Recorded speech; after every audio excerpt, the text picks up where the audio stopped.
It's going to Donnie coming to you from the South Japan Pinku Style Podcast as always. You guys know this is going to happen. If you guys haven't seen the last episode we had with Tommy and Lex on, I'm going to drop a link there so you guys can go back and get all that stuff we've already done in introductions or whatever, so you guys can get into that. So the premise of this podcast is going to be all Top Gun. So if you haven't seen it yet, click off now. And we're going to talk about it. We're not going to do spoiler alerts and try to hold back. Spoiler alert. Yeah, I've already. It is full of spoiler. Yeah, alert. I've seen it. I've seen it 3 times, and 2 times. I've seen it 2 times in 1 week because I didn't tell my wife I went by myself because she bailed on the date. So I was like, I'm going. Yeah. So she don't know I've seen it twice already, so I have to pretend like, oh man, that sucks and whatever. But yeah, man. But anyway, how you guys doing, man? And how's everything going over there? That side of the world. Dude, it's hot here, so I know, Tommy, you're burning up. It's like 105 right now outside. Jeez. Yeah. It's good. It's here. I mean, it just gets warm. Like I'm hot right now because I'm inside of a box with lights on right now. But yeah, man, it's it was last 2 weeks before this. It was all like cloudy and rainy. So like here in Massawa, we get like the last 2 weeks of summer. It's like the hottest, and then after that, it's time to put a jacket on again, man, because the snow's coming back. So it's kind of depressing, but it is what it is, man. So again, man, jumping right into it, man, guys. You guys seen the movie? Everybody who's watching this, hopefully you've seen the movie because again, we're gonna talk about it, man. Like overall, guys, like I mean, it doesn't matter what order, man. What was your overall opinion of the movie, and we'll go from there, man. Who wants to go first? Since Tommy's the actual pilot, yeah. I mean, yeah. Story-wise, I think was spot on, and I just like how they tied it in with part 1 really well. Like it flowed, so like it was perfect. Like I couldn't ask for more for a sequel. Right. It wasn't like caught off guard or anything. Everything had like some sort of meaning or story to it.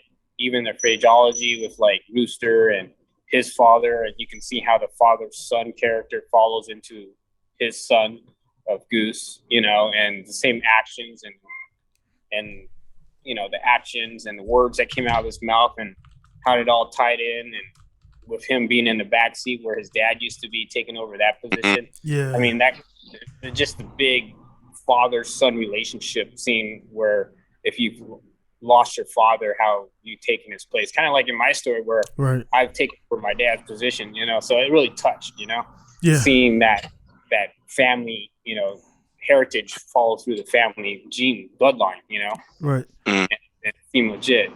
Yeah, and honestly, man, while I'm watching the movie, I'm like, thinking about you, man, because it's like, I got to know you. I mean, we known each other for a little bit and everything. In the last podcast, got to really know a lot more data.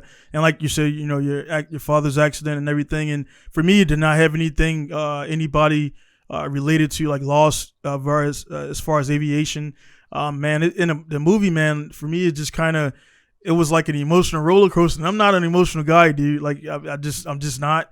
But man, it was like moments, thinking it back. It's like, even though we know this is fictional, but we know like stuff like this has happened in aviation over the years. But that's the cool part about that movie's story and the acting, the way they presented it, because we know that was fake, right? But the way that they were putting forth let's say intensity or emotion of it, that shit was pretty spot on as far as like how aggressive people were, or how like you could see the sorrow or remorse in Maverick's face. Yeah. That was the first part. I'm like, fuck, man, already. You see, like he feels terrible, just like everything. Even before we knew why he was ducking Rooster, before we even knew that, why he was ducking Rooster, you could see in his face, he's like, shit, still feels bad about Goose. And then when he sees Rooster, he's like, oh my God, he knew he was going to have to deal with it. We had no clue, but right. Stellar movie, the way that they did not need part 1 or the original to run this storyline. They didn't need it at all. But the subtle touchbacks here and there was great, because it's like, we are following up off of a already let's say an energy or a vibe, because there really wasn't a storyline too much for part one. It was just the building of friendship and camaraderie of these people, of these pilots. And now this one had an actual storyline, you know, something that's building up to something that we were rooting for as the audience watching this shit happen. Are they going to be able to do it? That was what was dope about this one, because it was just past the action. The storyline was like, I'm into it. You know what I mean? Right. Yeah. And Tommy, from like you being again the guys who didn't see the last podcast, you know, a little quick tidbit again. Tommy's a professional drifter, former but still professional, and on the FD and D1 and all that good stuff. And Lex again, you know, involved in drifting. I do drifting, whatever. And Tommy being the validator or aviator here, the only aviator license here. I'm prior Air Force, 6 years, never flown on a military aircraft in my time. I worked on them, loaded them, but I never flown on a military aircraft. So everybody in the Air Force doesn't fly. And Tommy, like again, being that you're in the aviator community, definitely deep. Again, you do the I don't want to mess with the name, but you do the Red Bull type of flying, or the aerobatic flying, or Reno air races. Yeah, so Reno. So he he does the air races, things like that. He has his own planes, and again, the company, we've already put the stuff there. We'll put it on a link again. Tommy is the owner of name of your company again, Tommy? CEO of Air Smart, right? Yes.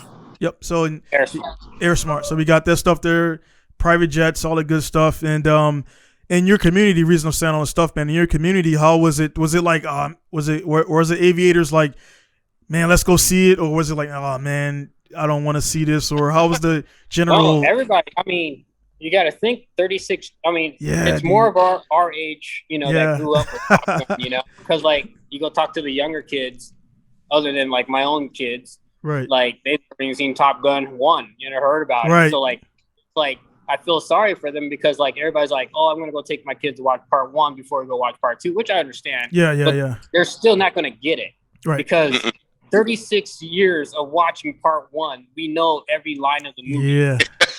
Yeah. You know what I mean? 36 years. So like we can spot all the hints, and right off the bat we understand it. But like someone that hasn't watched it once or twice still isn't going to be able to catch on, like, huh? I don't get it. Or would even see the clues that they were hinting out in the movie. Yeah. That's what made it so cool. Opening scene, right? G-Bucks. The opening scene. Oh yeah, exactly identical. Yeah. Of this one, well, it's not identical, right? Because remember, F-18, the opening was like the action on the first one.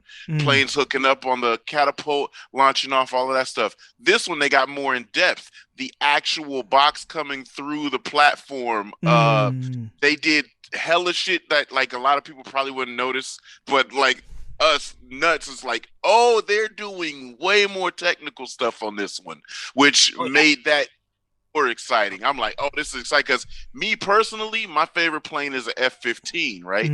But Top Gun made me love the F-14, and I wasn't sure how I was gonna feel it, because F-18s are cool, but like the Dominator of the Sky is the 15. The sexiest plane in the air was the 14, right?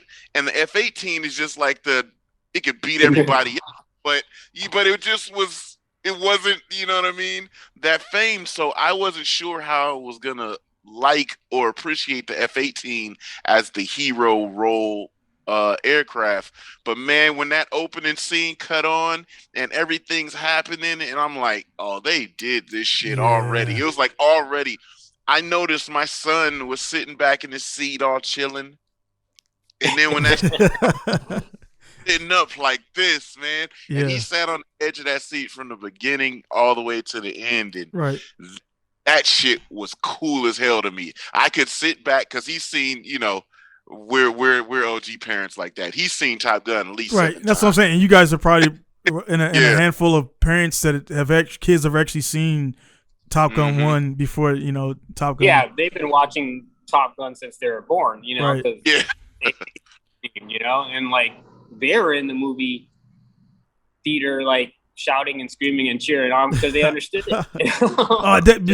I'm actually jealous of both of you guys for that aspect. It's like I watched it 3 times in Japan, and there was only one time you heard anything. It was a group of naval guys. It was like 6 or 7 dudes. It was on the launch day, And there was like the two scenes where like again, Ice X, Maverick, who's the better pilot, they got a giggle, and then when the kid was like, when he was like, where am I at, and the kid was like Earth. And like that was so it was like a couple of snickering moments, but they even though they knew they were in Japan, so it wasn't like boisterous laughing. And I was like, I kind of missed out on that environment because it wasn't too many comedy moments, but as far as action, like it kind of would have been like, damn, ooh, there was in Japan silence. There were outbursts in my theater.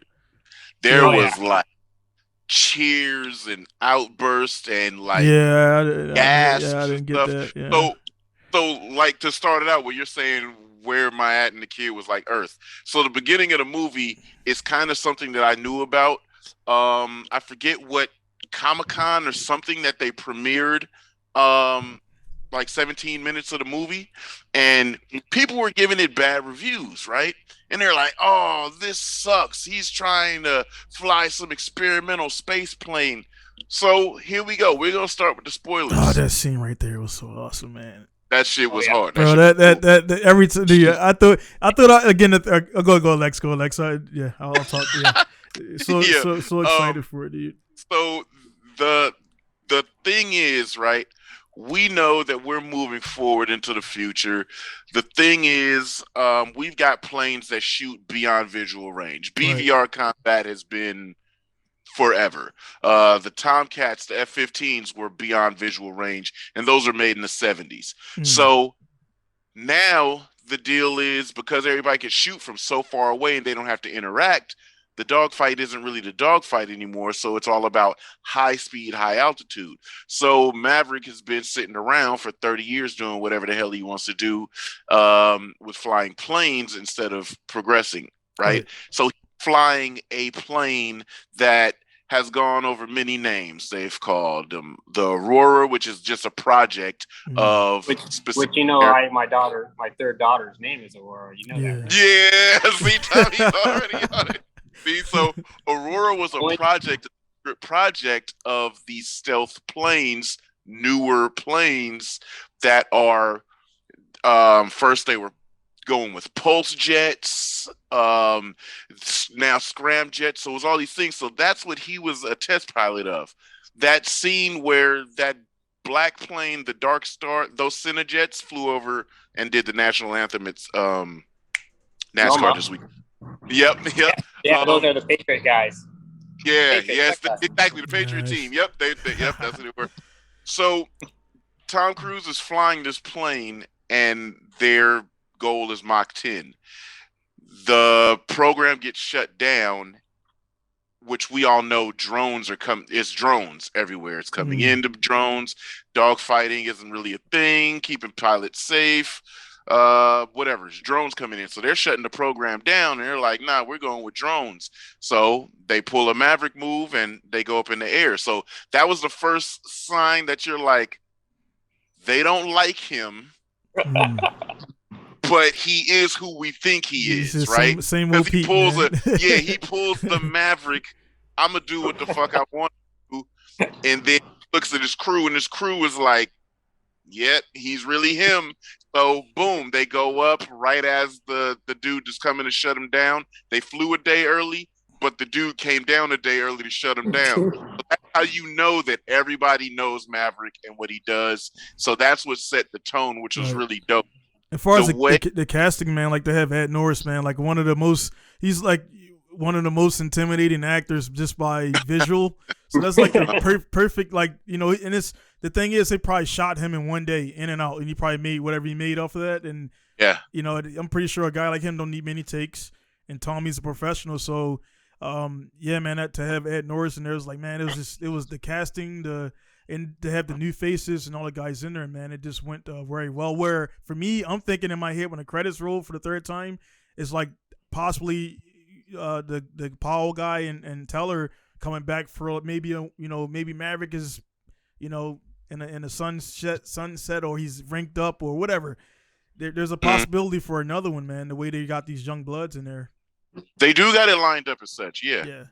But I think that it has to be the amount of space in between the first one and this one, and then also like the nostalgia.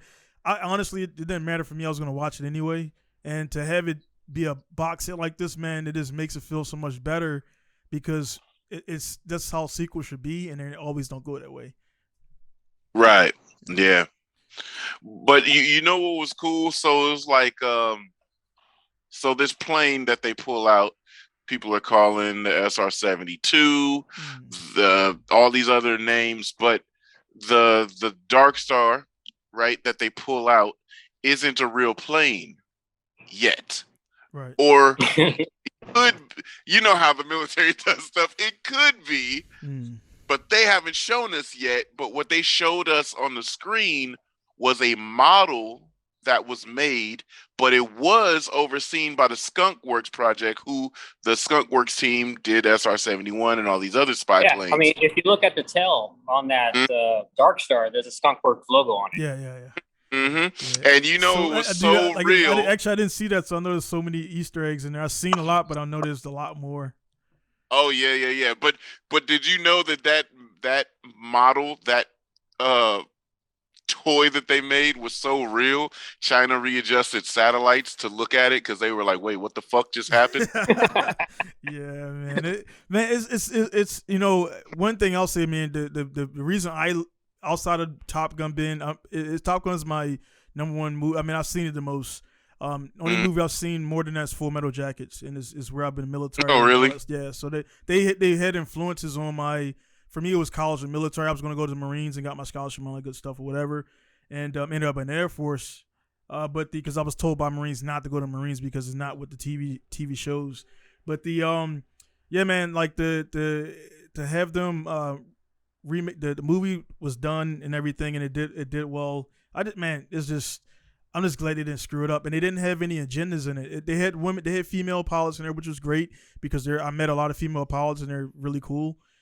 Flying F-16s, and so they had that in there. They had they had a black guy in the first one, so it's not like they didn't have a black guy.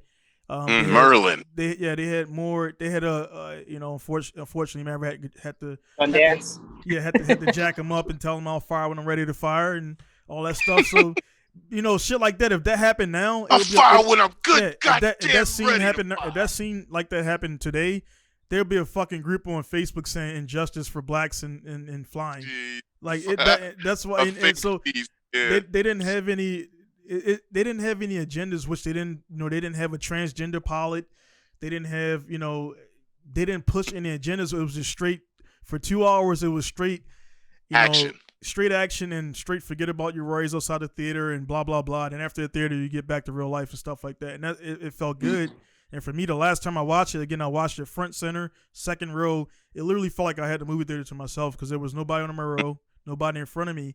And only thing sucked is I had to literally scan left and right while I was moving. Look up and around. Yeah. But that's because it's a bigger than life movie, though, right? It felt like I was in. I mean, it felt like when I played GT7, that immersion when you're like right in front of the screen and you got the wheel in your hand. Only thing could have made it better if I had a stick. And that would have been like, this was cool, man. So, Tommy, did you see it?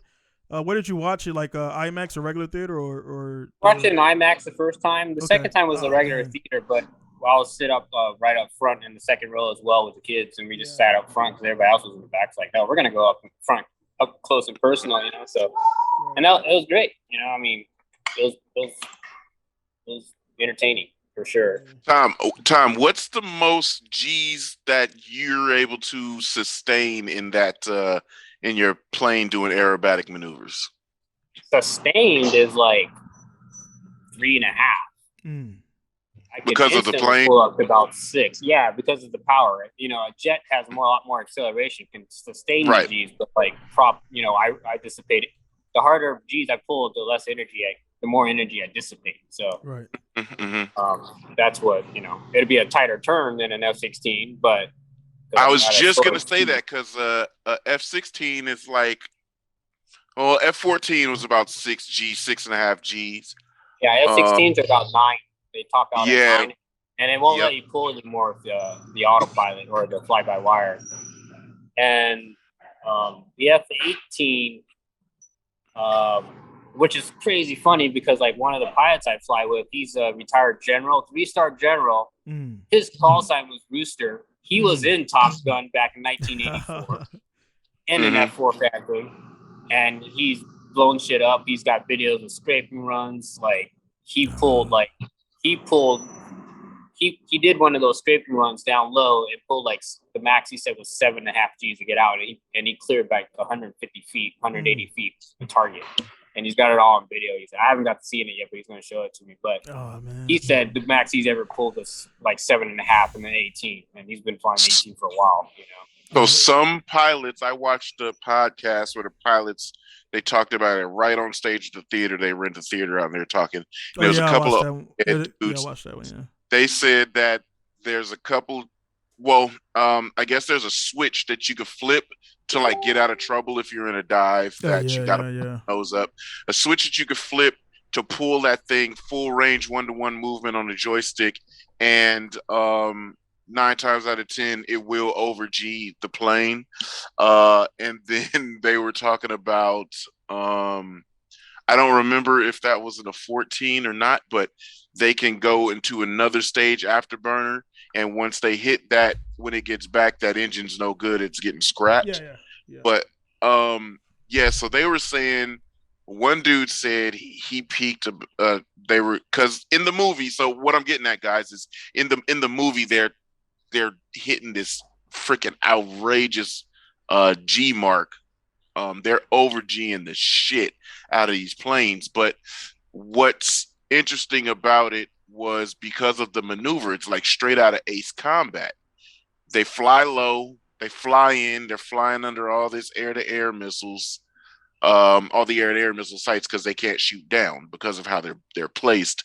And then they just high G up, invert over, go down, hit a small tiny site, pull back up the mountain. So yeah, I was just saying, like, it was dope because when they decided to shoot the movie and said, nah, I want you to see the G-forces on people's face.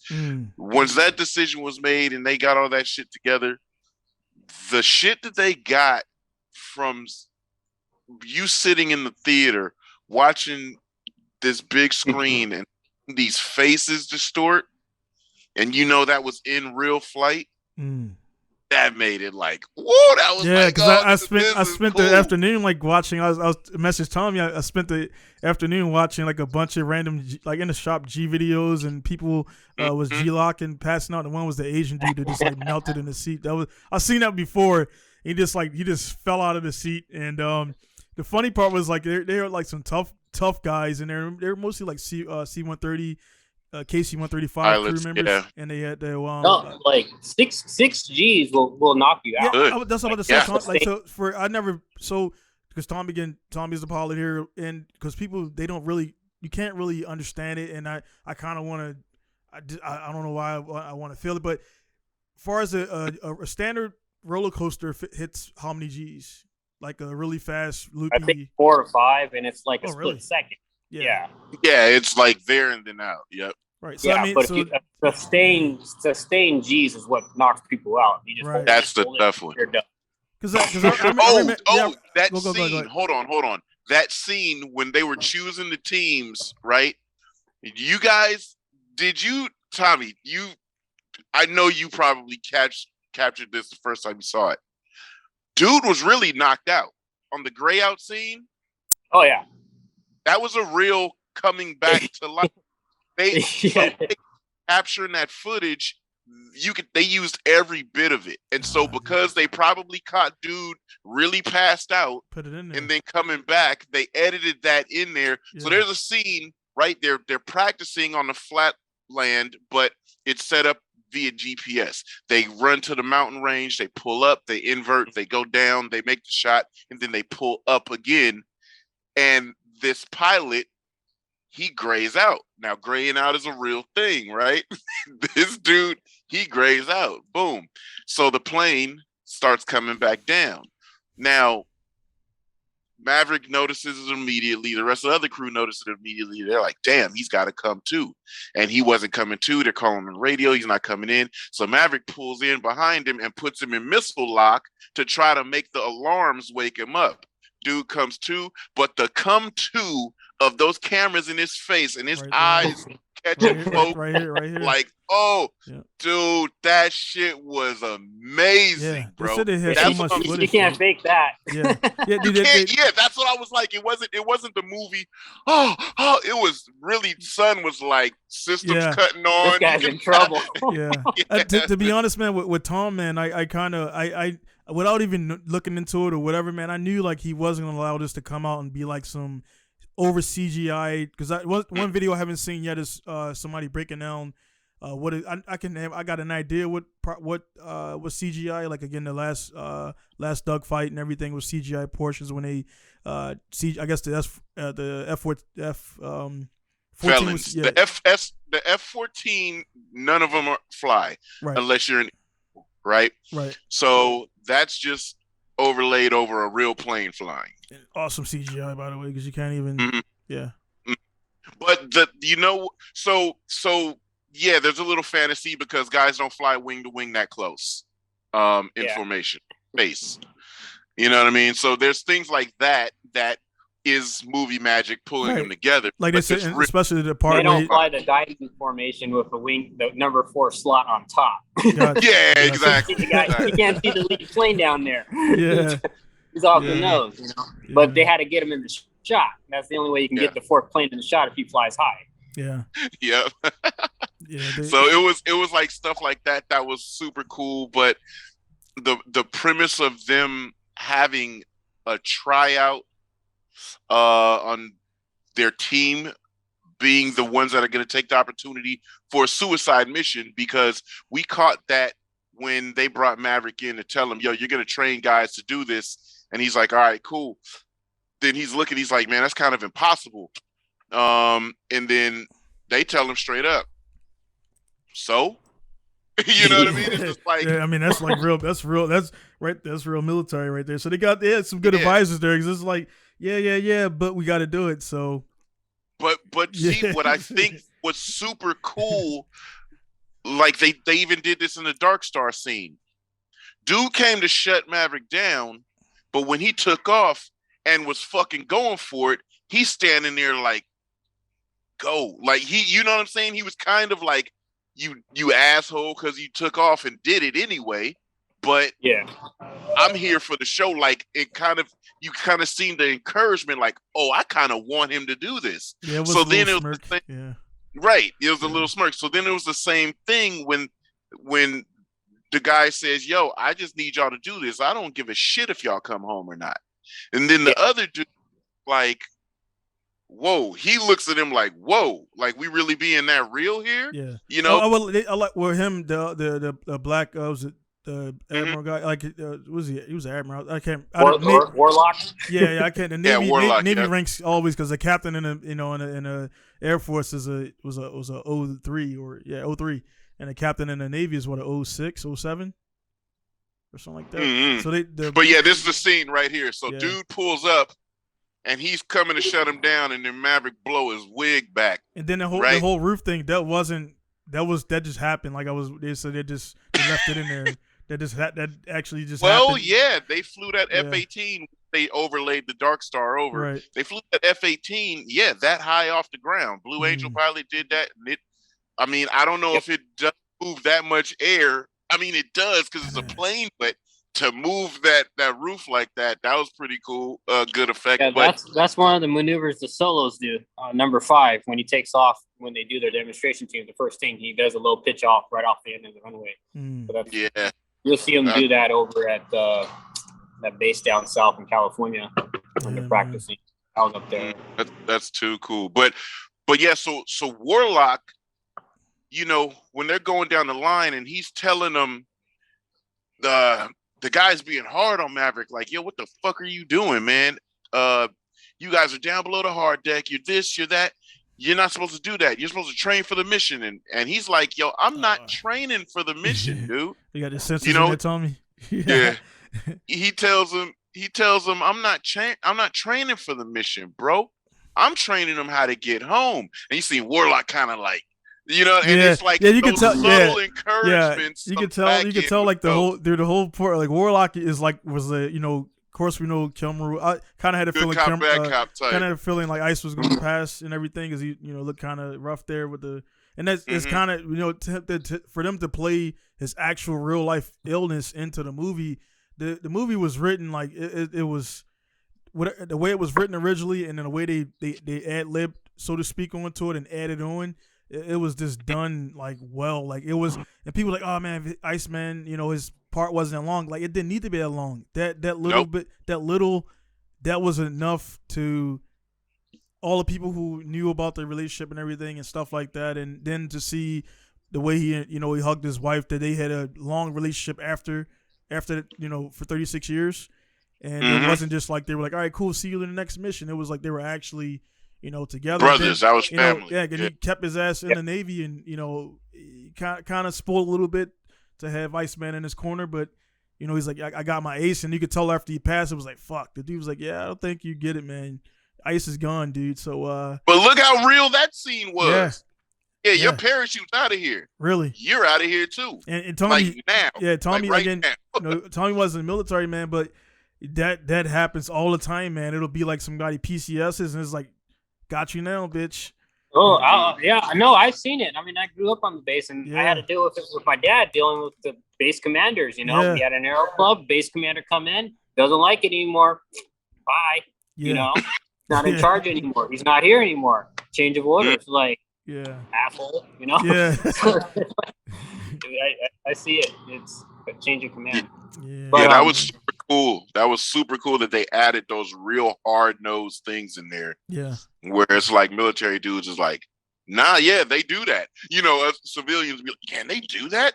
Right. Yeah, they can. Hey, another thing too, man. You guys probably, like Tommy's in the hangar right now, and planes behind him. Lex is in there, whatever. I was trying to find. I had a piece of a jet engine, but I couldn't find it. But I had a fan blade that was decommissioned for like a little nick. I'm like, this little nick is enough to that little nick can't be in there. So I had a vibration didn't come apart. I had part like it was an intermediate blade or something like that. It was a small blade, but really high price. But the biggest thing, like I say, far as the I was gonna say, man.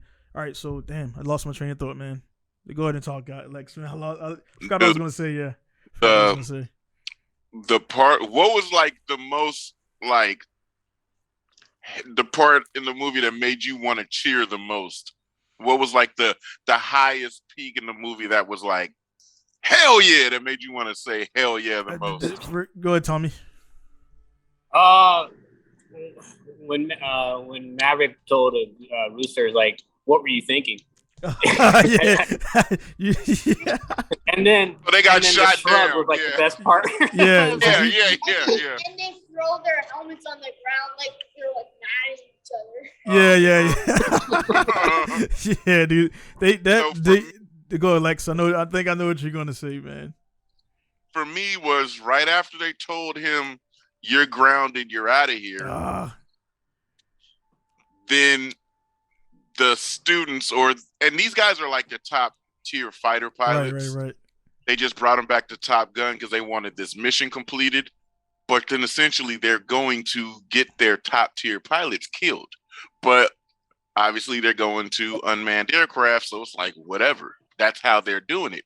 So when they show up to the training, Maverick's not there, and they're like, "Oh yeah, we're your new instructors and whatever." And they're like, "What?" Yeah. Then all of a sudden, Maverick comes across the radio. Same, dude. Essentially stole a plane, right? Go. Told them because they had been practicing under 3 minutes.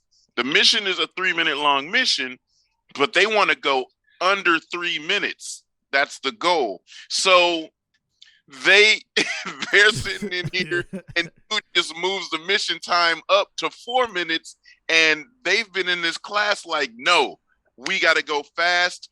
Our planes cannot fight against a Su-57, which they're calling the 5th gen. Hypermaneuverability, can move around like a video game. You don't know how many people I saw after that movie posting like, what the hell is up with that plane? And they thought it was a lot of people probably thought it was fake. Yeah, they thought it was fake. And I had to look grin on my face like, nah, that's real, buddy. Since the SU series came in, when they moved from the MiG 29s, the SUs have been doing weird shit like that. Right. So 22s do it too. Yeah, exactly. So when they're sitting there and he's telling them, "Are we gonna do 4 minutes?" and they're like, "No, we're gonna get killed, right? We can't go up against that." And then here comes Maverick on the radio, and they're like, "What the hell are you doing to the plane?" Yeah, and he starts flying the route, 215 and they're watching Mark. it on the map. Yeah, 215. He dropped the time even faster. So when he showed them that it could be done, but just like that whole segment, it was like, man, it was so intense, man. When what was the maneuver when he pretty much said, "Well, I'm doing it anyway," and he self-locked it himself. Yeah. Yes. Yeah. Because the other guys are using laser-guided bombs. They're using Wizos too, and he's in there solo. So he's doing all of that maneuvering, and then he's targeting. That was so cool, dude. Like, that whole segment was so cool. And that was one of those with the conversation with Iceman. When he's going to Iceman and he's like, "Yo, I'm lost, bro. They want me to do something that these kids can't do, right? Maybe I can, but I'm me. I can't train this." And then what do I do? And Iceman's like, "Figure it out." Then figure it out. Then the girl, when he's telling her like, "Yo, they did me in. I'm done." She's like, "No, you're not. You're you. You figure a way around it." So that was his workaround. When he ran that mission in the simulation, and he did it in 2 minutes 15 seconds, that was his lifesaver. But it also put him, that's where the story turned, because it put him harm's way now. All right, now you do it. You're flight lead now. Yeah. You know what I mean? Because he was just training his group to choose guys to go. Then they're like, "Oh, well, we grounded you. We have no use for you, but this is a suicide mission. Now you're part of the mission. Go for it. Like, you're going to get out of it in one way or another." That was the, like, hell yeah moment where it was like, dude, shit out that plane. That was for me the same. That was mine as well. The and then Tommy, the maneuver he did when he went through right before he went through the I guess the gate or the thing. And all the pilots said they've actually done it. So I don't know, like he did a roll and then he like you could see all of the paper. Yeah, the paper come off the wing. It's like right before he started it, he did the maneuver and he went into it. It was just like intense, dude. It was like, I'm going hard, and he just like, and then the whole like he holding his breath and all that stuff like that. Tom more so than everybody, he's flown more than as far as actors, he's flown more than any of those guys. So he was able to actually, there was real footage, and then they have to hold the breath, and he would turn, make the maneuver like that. They couldn't have acted that, man. Like that was just so you could feel like the strain, even though you're not there, by his movements, facial actions. The breath tightening, even for like riding bikes. Like I noticed riding the dirt bikes, I'm going faster, and there's points where I don't realize I'm holding my breath. And it's like, why the fuck are you holding your breath when you should be breathing? So the coolest part of those shots too is not only are you looking at the ailerons and elevators doing all of their stuff, but you're looking at wing flex. I like the vibration sounds. Ton of wing flex. Yeah, you're getting all of that too. Yeah. And at the same time, that vapor is blasting off of it, and you're seeing it's like so many things to take in. Their faces pulling down, wings are flexed up, vapor's blasting. You're seeing the elevators pull up. You're like, man, this is cool as shit, man. It's like, cool, dude. Yeah, that right there. That's that roll. Yeah. So he's rolling and like, and all the pilots like, dude, I've done everything in that movie. There's nothing in that movie that I haven't done. And one guy, he was on Jocko's podcast, and pretty much like it was like they're all Top Gun instructors. So they had, I'm pretty sure we probably seen the same footage where they had all the Top Gun guys. Go ahead.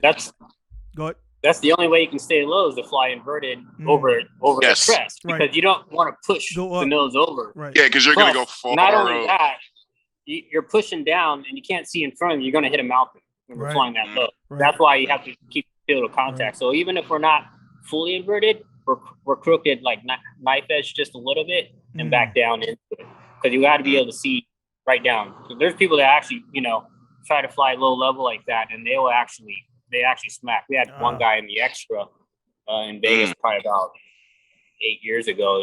He was flying low level with a customer, and he smacked 250 miles an hour. Shit.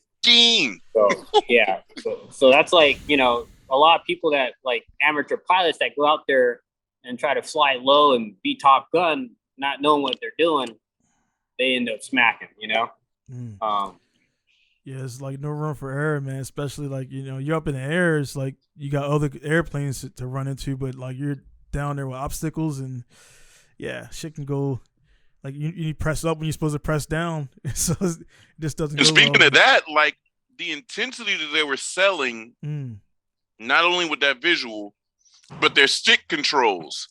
They're pulling and pulling with both hands. Like they were selling the intensity of the maneuvers everywhere. Like it was just if you look on the F-18, there's a little trigger. That trigger is the one that disabled the flight controls for the automation to over-G the aircraft. So when you engage that trigger, you can get maximum pull. Got you. Yeah, that was so cool, dude. Yeah, there's like little. It actually showed him grab it, pull it, and boom. When you pull that high, out of it, I was like, whoa. I was like, I don't know if have you flown DCS? I haven't. I know Lexis. I've done it. Yeah, I've done it and doing it with VR, but it's that thing. It is that thing. Like when you go and you roll over and you're looking, and you pull up and then you hear altitude. You're like, yo. Dude, I gotta convert one of my rigs to a flight sim now, dude. Yeah, dude, DCS is like. I think there's a Top Gun version that came out on Microsoft Flight Sim, but it doesn't match DCS. DCS has all the bells and whistles, the same altitude, the same alerts. When I was watching the movie and I'm hearing all the, bitching Betty in the background, I'm like, the exact same, You're hearing all the low altitude alerts, the little alarms that are going off when they're doing the low level. I'm like, that's exactly what it sounds like in DCS too, but. For me, man, since Lex, we had the same scene. I kind of was like, man, I let those guys go first. I would say my alternate scene, which was alternate scene for me was it once he ejected and everything. What came to my mind was behind enemy lines because they had the snow part in there. I was like, so they kind of subtly merged all these things, and then when those guys, when the patches are already gone when they got there, that was cool. Yeah, you go down, you pull your patches. It would have been it would have been cool if they would have showed them because Mavericks was already gone when he woke up. So I checked that out. Then when they got to checking out the F-14, they were already gone as well. So I was like, that's like you take your patches off, stow them or whatever. And pilots don't I've heard different things. Tommy, can you confirm? Like pilots don't fly with any if they don't have sidearms, right? World War II. I think I haven't flown we don't civilians obviously don't. Yeah. But I believe, but I know in when we're doing civilian contracting when we're flying 737s out in Baghdad, they did have sidearms. Right. So I did, and then I actually talked to a couple of pilots over there, and they without classified stuff, so we have sidearms because they would check them out. We actually went to the of course the army's army. There's only one army on base, so when we go to draw, when we had to check our weapons in a certain post, which were safe ones, we had to draw them out, and there were pilots there again. I'm like, well, fuck, pilots have sidearms, and they got a jet with cannons and stuff like that. So figure that out. Then they pulled the patches off and everything, and they were. I'm like, this was like to me that was like a video game type mission. Like, all right, get down to there. Get the jet, get it fired up, and them to show they fired up off the air and stuff like that. It was, if that cart didn't fire up, that jet ain't starting. And I know the APUs, and I worked around them, and those things are fucking loud. And they showed them pulling out the, stowing the ladder, pulling out the pins, and all the stuff that they didn't do. It would, the pins are, and you can't fire them. Those little pins stop it from doing their thing. So. Guys, I wasn't a mechanic. I just worked around F-16s for the guys who watched it for the first time. I did load GPS pods where they look like missiles, and they have this data. They have a puck, which they put in the back with a SIM card, and it records everything, and they replay it back, so they don't have to be down in the whatever they call it with the little stick figure or the wooden airplanes. So I'll load them on stations 8 and mainly Station 8 and Station 1 and 2 if Station 8 was down. But for guys, stations are where they load their, you guys know that. But yeah, man. So that was that for me. That was like the FVS scene because I was like, they're gonna get it and then get in the air. Then the dude was like, "There's a problem. He's mock like." he's flying. Oh, when he cut his he cut his thing, and that was cool. That was cool. They didn't even show that, but right there it shows like when he's trained. They got parts of the movie like training. Hey, if you eject, take this, take that, blah blah blah, and that should be it's already on him. So Tommy, is that device attached to the pilot, or is it in like the transponder? Right. Yep. I can't recall on that part because I didn't get to fly the military section on that.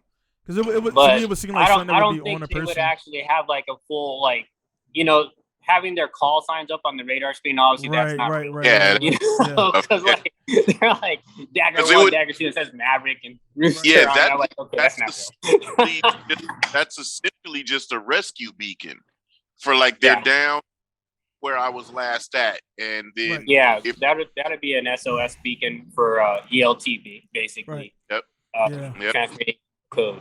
So that was to me that was cool. And then it was funny. I watched Jocko's podcast, which guys don't know Jocko's a Navy SEAL, jiu-jitsu guy, and all that. Jocko's, if you watch YouTube, you probably seen him. Very mean looking dude, and rightfully so. He's a badass naval officer and everything, KIAs and all that good stuff. But anyway, he was saying he was like only part of the whole movie he was mad about when he was with the Top Gun guy was like they didn't send the fucking SEALs in, dude. Like that was our part. They're supposed to send the SEALs, and he's like, they go recover. There's not enough time that'll be another hour of getting, and they would go in there and blow everybody away and do like SEALs do, but they would be embedded. I mean, it would take the SEALs time to even get there because they had to get to the carrier and blah blah blah. And we know how a lot of that stuff they don't want to really. Military's probably like, nah, man, we give you enough for the jets. we can't give you too much because they got it, and people don't understand. Like I know because I was military. I know these things like when you look at their ribbon racks, there's things that are off because they can't be 100% accurate. It can be like 99.9, but it can't be 100. That's there's a lot. I mean, a lot of classified information inside. Even in the F-15, they had to just declassify it for the movie. Right. But I mean, Dark Star's out there. Oh yeah. Yeah. Yeah, they was like, oh, this is fantasy. Like, yeah, okay, dude. Yeah, they paid you enough money to release it. I mean, they retired the SR-71 in like 2000. I mean, 90. Yeah, a long time ago. 2001 or something. Yeah. But remember the F-22. Remember where the first place that we all saw F-22s at? Do y'all remember? I can't. It was a movie. It was an hangar. Oh wait, no wait. Oh. Remember the video game Air Combat in like 1990? Oh yeah. I didn't play that. Or what was it? Oh no, it was called Combat. It was no. It was Air Combat before it was Ace Combat. But there was a specific video game called F-22 Raptor, and it was an EA. It was on PC, right? Yeah. Yep. And that was like that was their rollout. And we're like, what the hell? And then later on, that went into service, like way later. So, dude, it's like. Yeah, they kind of give us these subtle little hints on what's going on, and it's kind of now we won't be surprised if all of a sudden we start seeing actual real Dark Star stuff because they gave us a model plane. It is the game. They're already showing you. They're already showing UFOs. Oh yeah. They're slowly releasing this, Yeah, there's a lot of. I mean, it's like now. I back in the day with the whole classification stuff, I had a secret clearance, and actually, it was still active until a few years ago. But it's one of those things. Even there's secret, top secret, and Lockheed it was in there and all that stuff. Secret, top secret, and then there's a clearance, but beyond that, but they don't. It's not talked about. So. A lot of that stuff, man, like, now with the social media, it's like, dude, it's impossible to keep things like somebody's going to leak it. You probably, I mean, you guys, I'm not sure because it's just not your area, but the 2 weeks ago, there was the E8 promotions in the Air Force was leaked on TikTok. Like what? Yeah. They, that's like one of you find out if you pass for like Master Sergeant E8 and E7.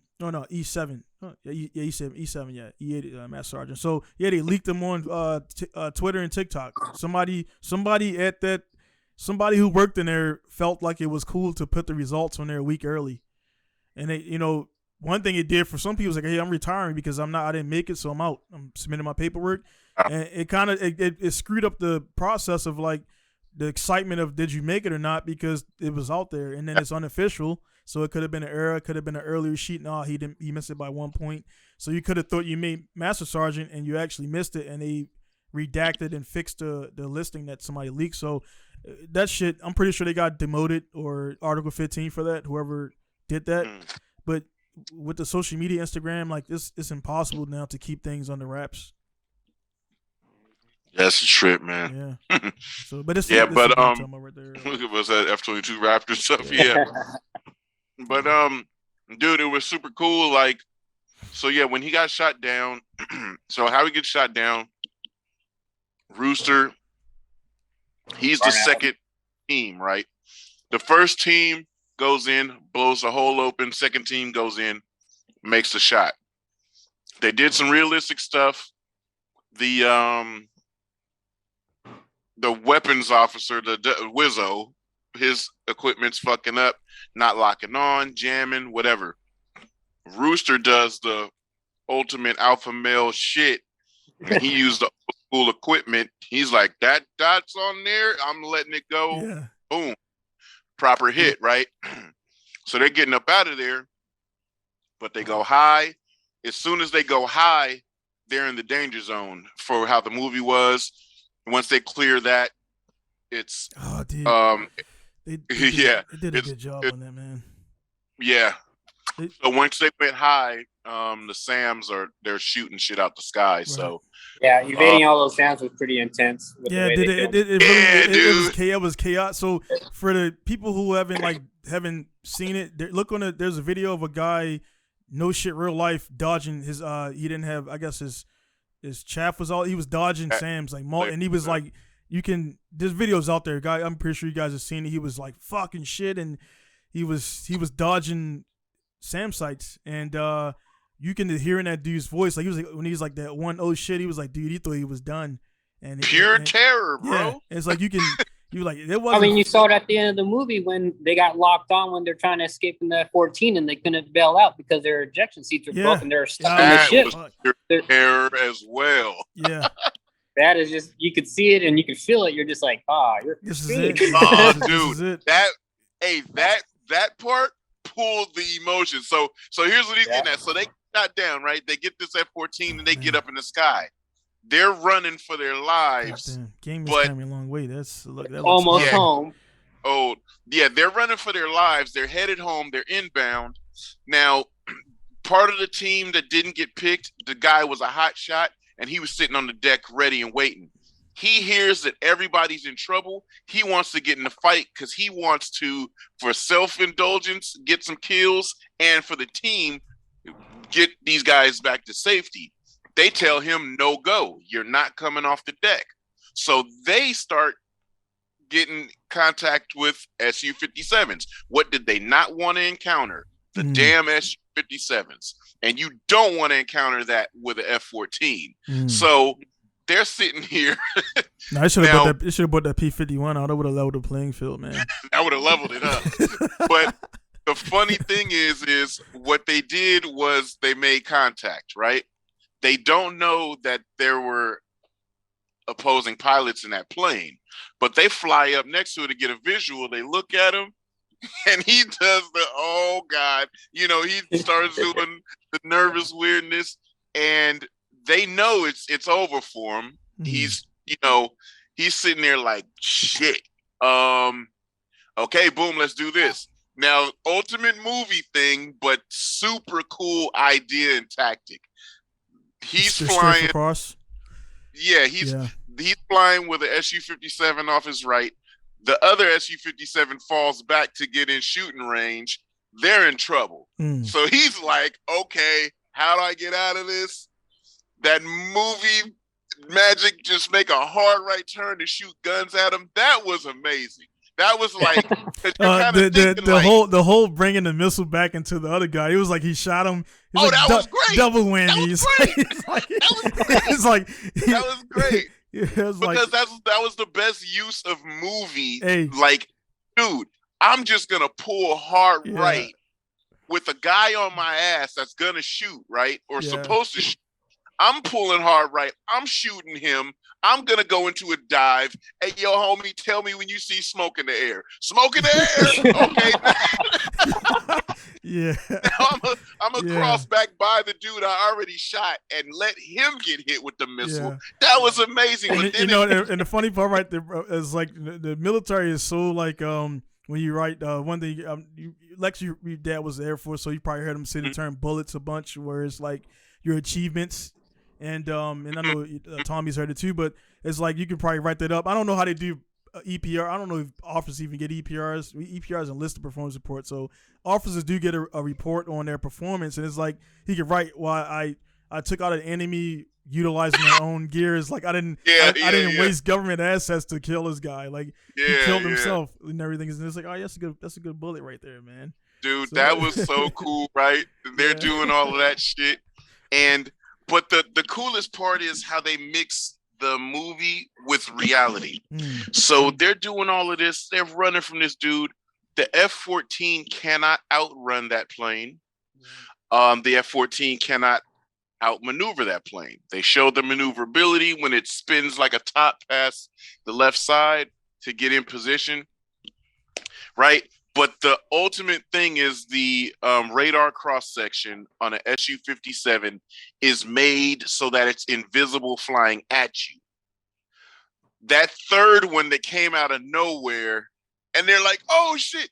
That's when I was like, "Oh my god, they're doing real tactics of these planes." Yeah, and Tommy, can you explain like when you and I didn't make I've actually when I look at when I worked the F-16s, that's one thing I realized is like. It looks huge from the side, but when you look straight, when you're like straight in front of the plane, it's like signature. It's like the wings look like this thin, and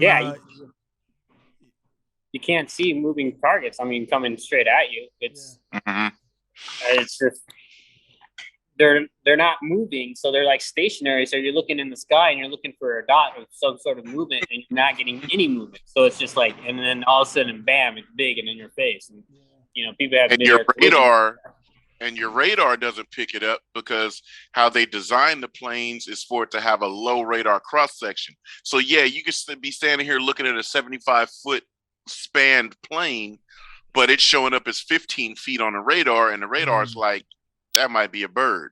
That might be a Cessna. It's nothing for you to worry about, right? The bird strike. They had all the good stuff in this movie. Well, it's like everything that. Again, I guarantee you, man, us three watch it, and everybody else that have some involvement with either liking planes, flying planes, or being around them. Like when they took off, the first thing you saw right there before that scene was the birds dissipating when they heard the boom. So it's like, oh shit, bird strikes. Cause they're cannon. I hear it every day. I got guns here at my shop from crows. They don't like popping noises. So when they showed the birds like jumping away, I'm like, oh shit. They preempted there's that. Malfunctions coming up, man. And Tommy, I mean, can you speak on this, man? Like people, how does a bird take down a $1 million aircraft, man? Like they showed you. It goes. They get ingested, they get ingested in that engine. Yeah, they'll take out a couple, like hell, that America, U.S. Airways, Airbus. They hit those geese were like. Big, you suck up enough of them, and the problem is with those Airbus and electronics, those engines see a malfunction and automatically shut down with the FADEC. And that's what I was going to ask you. As far as the fighter jets, are they electronically programmed to when they get certain kind of damage to shut down? Yeah, you can't run them to the ground anymore. They just safety shut down on its own. They don't. They won't produce any power. You're kind of.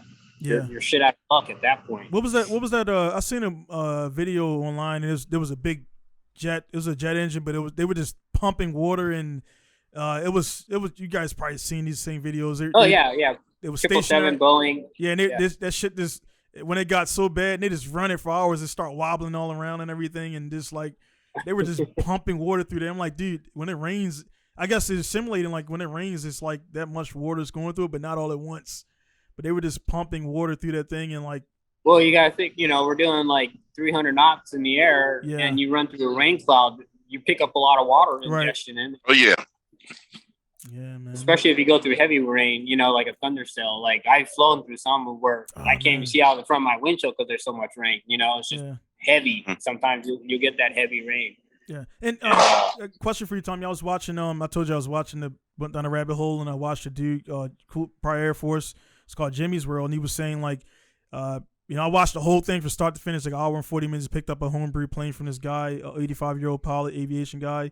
52 years. It was a cool vibe, but he was saying like, he was saying, hey man, I'm good at doing this, but I guess he said either it was IFA, he was saying IFA or IFA was the term he kept saying. He was saying something. The plane wasn't IFA certified, but he was, and is it what was he talking about? IFR, yeah, IFR. Yeah.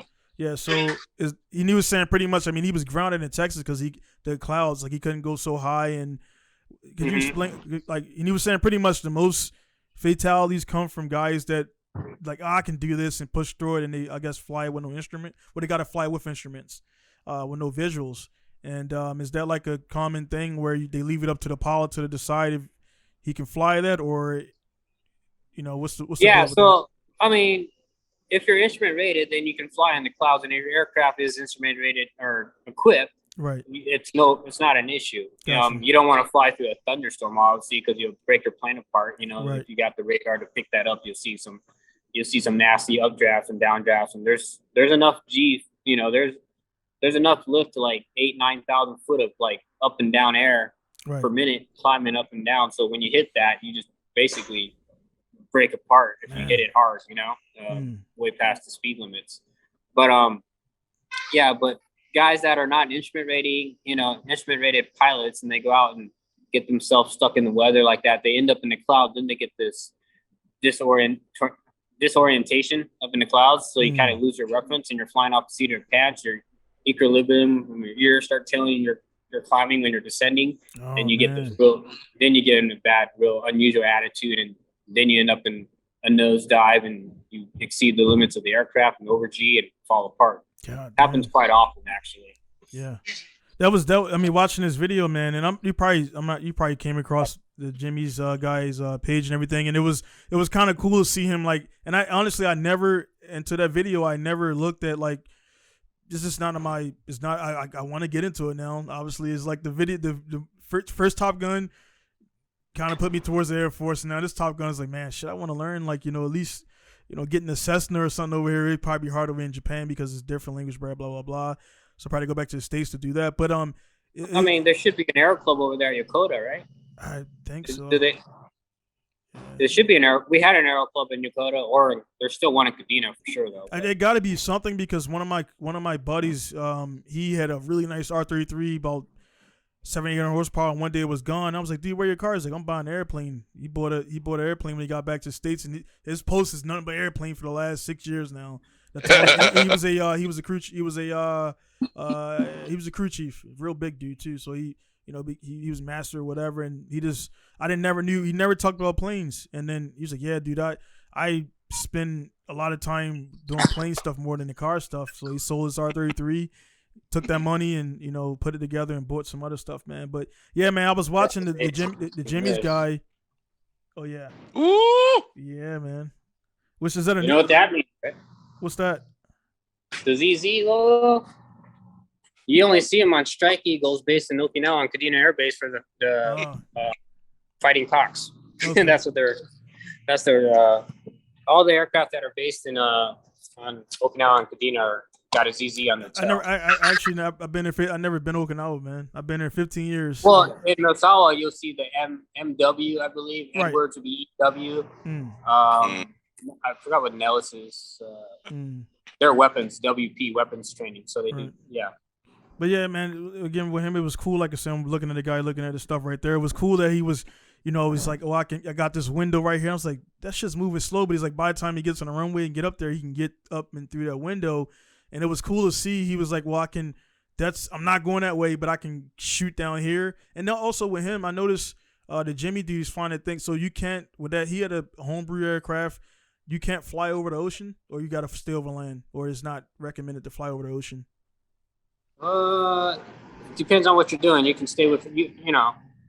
You can fly over the ocean if you want. I mean, do you have life vest? If you lose an engine, can you get back? I mean, that's all your discretion. And that right there was like, that was right. I mean, dude, I was driven to pick up a car, but the dude to pick up, man, he went through the stuff and everything, and they took a test flight with the guy, and it's like, man, he buy it, when the engine sound great, it was rebuilt, and the guy was meticulous with that stuff, documenting and everything, so he probably would have been like, dude, I don't think I'm going to fly this back. And, from him talking to the guy doing the test flight and everything, the data he had, it was like, man, I was thinking like, dude, like you get in there, you only have one engine, and that engine goes out, it's like you just glide back down, land it. And it's like, yeah, dude, it was a really good video to kind of put in perspective, like, the skill sets needed to pilot the aircraft, man. Yeah, gliding down, that's the easy part. But when you're over the water, there's. and I kind of that's what I kind of thought. I did all my flying. I started in Japan in Okinawa. And I flew up and down the island chains. Right. And we carried a life vest and the sad thing is, that's a narrow island chain up to Japan. If you end up off course and you go in the wrong direction, you're done. You're going to China. Out in the middle of the Pacific, China or Hawaii. You don't want to go to, you're going flying north. You don't want to go to the left. You end up in China. Yeah. End up in the other dude's North Korea's backyard and stuff like that. You got some Su-57s and, intercepting. Like no warning shots either. Just kill. It's like, yeah, man. So it's cool, man. I think, and that one, I watching all the stuff back from there. I just been, when I get home at nighttime, I kind of got my feel of it now. But watching all the analysis from actual pilots, Top Gun guys, and they were like, "Sam, dude, like this is great because like somebody's watching this, and the dude it made sense. Somebody's watching this movie, and then if they play their cards right, within 6 years they could be in the aircraft." Well, that's what they said. They said back in the 80s when the first Top Gun came out, it was a surge of Navy pilots or Navy signees. And I'm willing to bet it happened the last few weeks. Oh, the pilot shortage right now in the world, in the U.S. right now is off the chain. It's ridiculous. Right? So Navy was like, "Thanks." He's like, "That's exactly what." That's exactly what they said. Yeah, because. Well, the military is losing all their pilots to the airlines because the airlines are hiring like hotcakes right now and paying triple what they're making, So like they're like, what's the point now? I got my time. I did my 6-7 years. I'm out. The bonuses that they were giving them is just not justifiable for them to stay in unless they primarily want to do a 20-year career in the Air Force. And most of the pilots are bouncing right at 6-7 years. Everybody's going to the airlines now, and then it's crazy. Like even for civilians pilots, there's a shortage. They're all retired. They're all retired, forced retirement, and the newer generations is just not into aviation like they used to be because they didn't grow up with Top Gun. They didn't grow up with Top Gun, right? You know what I mean? So like all of us older ones are all already in it, but like the younger generations, it's just not as cool as it used to be. A lot of the younger kids are all playing video games or whatnot. Who knows? Just others kind of stuff. And that's why I'm like, when I watch you guys, man, it's awesome to see your daughter's doing great things with the cars and everything. They're already in the airplanes. So cool. Your video that went viral with it, your daughter. Which daughter was in that video where it was like over probably 2 million views now? It's like 1 million. There's one with like 40 million views. Yeah. So that's like, 1 million. Yeah. She was like 2 years old. Yeah, man. So it's like you got, Lex doing stuff with your son. That's why my wife's like my kids, they don't have, right now, I don't want to introduce them to Wheeze and all that stuff because, it's already bad enough that babies, man, my little 1-year-old, or they know how to scroll on a screen. I'm like, dude, this is crazy. Yeah. Like it's like, so now they don't have systems in their room. I didn't buy me. They got, the dirt bikes, and every Sunday is, they want to ride dirt bikes now. And that's just, I want to keep them. Yeah. That's their job right now. Yeah. Taking care of it. Yeah. I seen the last video, man. She was getting loose, man. And it's like, that's, I got them the carts and stuff carts like are flying. Yeah. So. How old is your youngest, Tommy? 6. Okay, and that's who was flying last week, or the video you put up this week? Which one was this week? No, that was an old video. Yeah. Yeah. Yeah, because like me, dude, every time like my homies that are parents put their kids doing cool shit, because it's like, everybody always want to put their kids in the latest fashion, standing around. Yeah, everybody could do that, right? But exceptional parenting is letting our kids go do stuff that is risky, but they know that's they got good right instruction. They got great instruction. They got control of it. Like my daughter, she's 4. Every time I post her riding the scooter, and they're like, why are you letting her, why not, why wouldn't I do it, right? Because see, the thing with the kids is they're so much smarter than us, but we as parents with fears get to stifling them, right? I know they've been standing over your shoulder the whole time, but when we have fears as parents, we stifle them because it's like, oh, that ain't safe, or oh, that ain't this, or that ain't that. But it's like, man, if we're not putting those fears in them, it's like, here's how you do it right? Here's how you do it safely. Here's how you have a great time with it, not too risky. You just let them have a blast, dude. So every time you post the girls flying or them driving, it's like, I'm like, heck yeah, right? And then me and my son go do some stuff, and you don't know how many countless DMs I get. You probably get them too, where it's like, bro, I want to be a father just like you. Like, I want to do that. Like, people are like, it's almost like, well, wait a minute, because parenting is more than just, they don't they don't see the not cool stuff. It's like they're still kids. Yeah. These are still kids, but they're good kids, man. Right. I love seeing that, dude. And when they're out there giving it their all and doing all their extracurricular activities, and the DMs that I get that's positively motivating, where dudes are like, I just had a newborn. I can't wait for that. And and I tell them, I'll be like, all right, so from till now and then, it's all about great parenting and a great relationship. Because, dude, I remember when I was growing up, me and my brother was super hard-headed. When my mother was teaching us how to drive, my brother would be doing stuff and she'd be like, no, do this. And then he'd be like, nah, I'm doing this, because he was hard-headed, right? But, when you're in something like a airplane or riding on the back of a motorcycle with a little kid, yeah, you could take control of the sticks, right? And yeah, I can reach up and take her hands off the handlebars and control it. But it only takes a couple minutes and for the beginning of the end, right.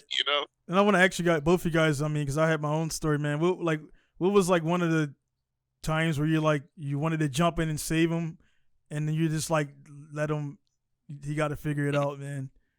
Like, you ever had one of those moments that when they're in the car, Jack, Tommy, or like you just like? Well, I mean, she crashed into the wall and smashed the whole back thing and got pulled out by the fire safety and everything. But I was like, I'm just stuck behind the fence. I'm like,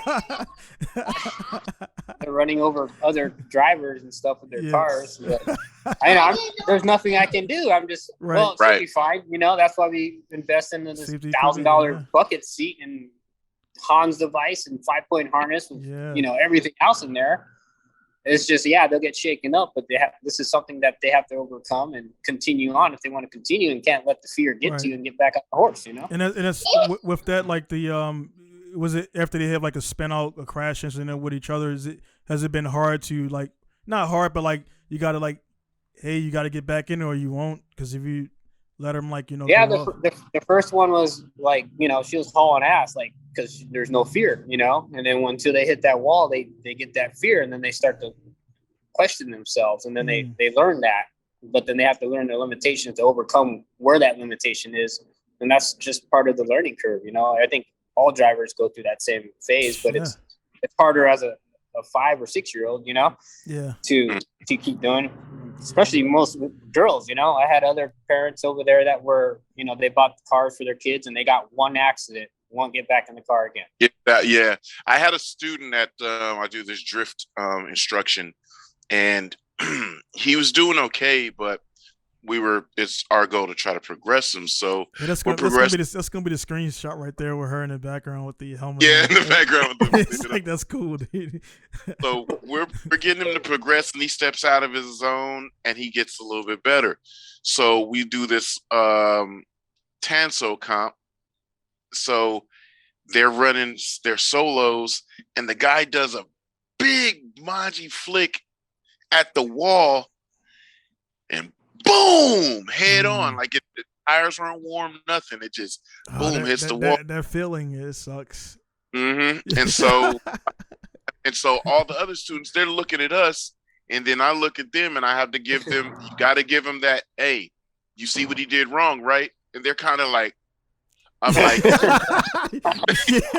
when you throw big manchis at the wall, you have no escape. You know why, Lex? Because they told their buddies, "Hey man, I'm gonna be at the car meet tonight. Like you might not make the car meet tonight, man." Yeah, not in that car.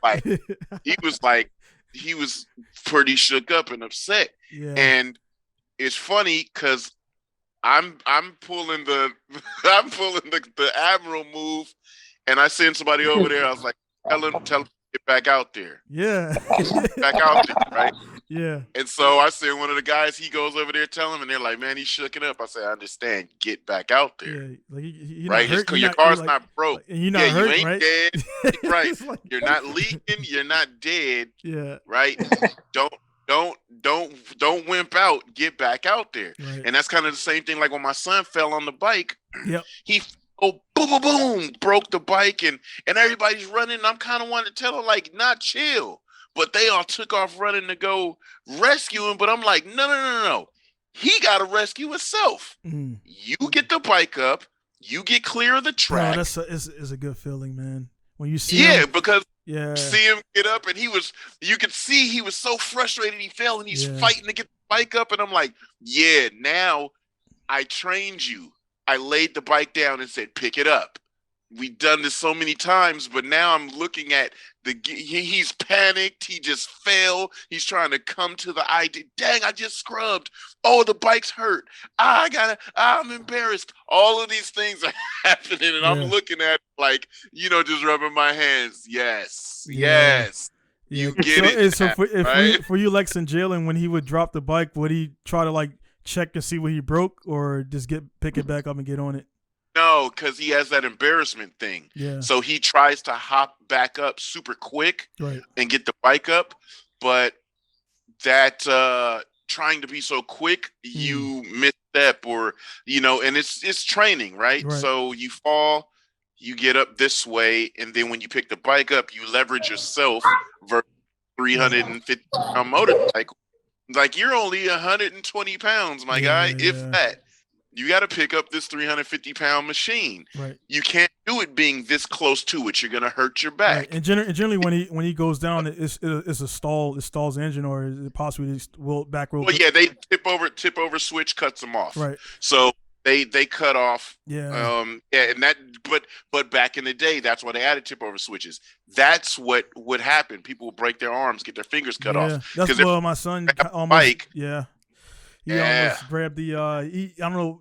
And I screamed at him, and luckily when I got the command TI voice, and they just stopped, and I was like, I was about I was running towards him, but he could have stuck his hand in there. It was spinning, and I was like, no, stop, and he just froze, and then I was like, all right, well, don't touch here, whatever. And when he picked it up, my little one, when he picks it up, I told him to pick it up, grab it by the bar inside it, don't touch the throttle, and he picked it up, and I honestly let him do it because I told him not to, and he picked it up the throttle, and the bike's going to win his one arm.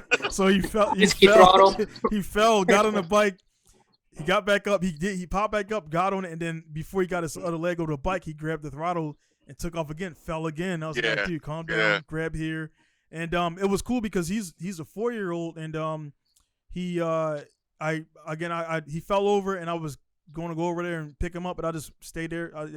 He looked at me, and I didn't move, and he just picked it up, man. Picked up a PW50, 4 years old, and jumped back on. It was still running, and he just took off, and I was like, cool, man. This is like, they're doing jumps now, and it's crazy. I'm jealous. I'm like, dude, they're 5, 4, and 6, and they're already they're going to be faster than me by 10 Oh, I 11. love that, dude. Like when I let my son drift the convertible at this event a couple weeks ago, and he's going for it, and I'm standing there watching.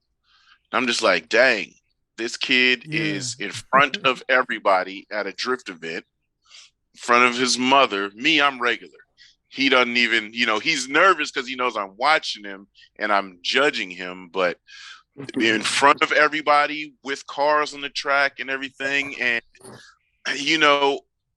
how kids are, if I told a grown adult that drifts, jump in this RX-7 and go slide, he's going to go one time around and come back and say, damn, this thing's gripped up. Stock power FC on 245s, right? Damn, this car's hella gripped That's why up. You broke your transmission, man. You got too much grip back there. Or guys will be like, oh, it don't have a ton of ankle.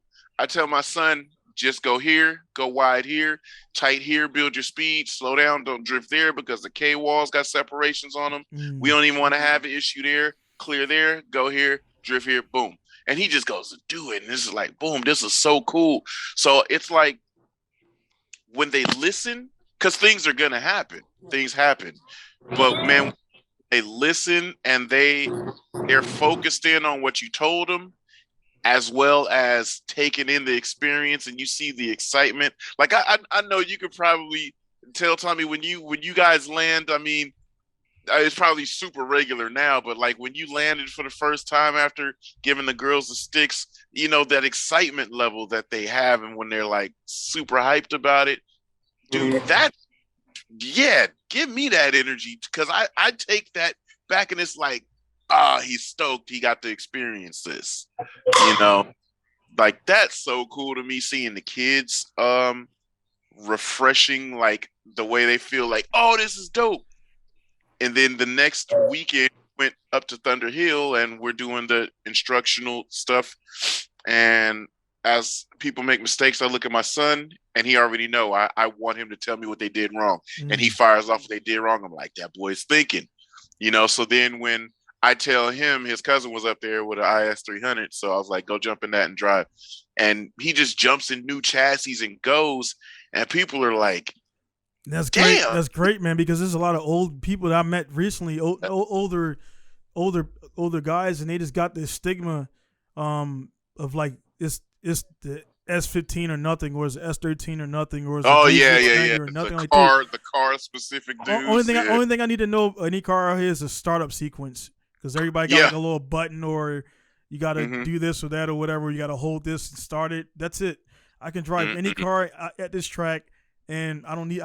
Only thing I do is I start it up. Like I said before, Lex, I check the e-brake if it's there, and steer it, and I steer it, and I push the brakes to see how far they go down before they engage, and that's it.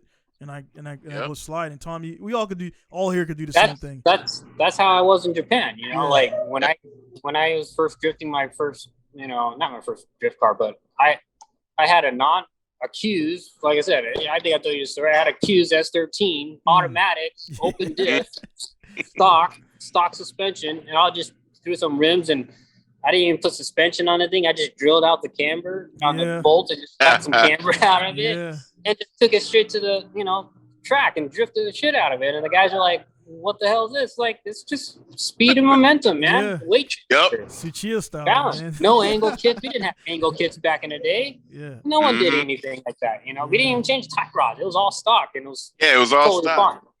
Yeah. That's what was cool. My son got to see the IS 300 with stock, and he's like, dang, he's got hella steering angle. I'm like, yep.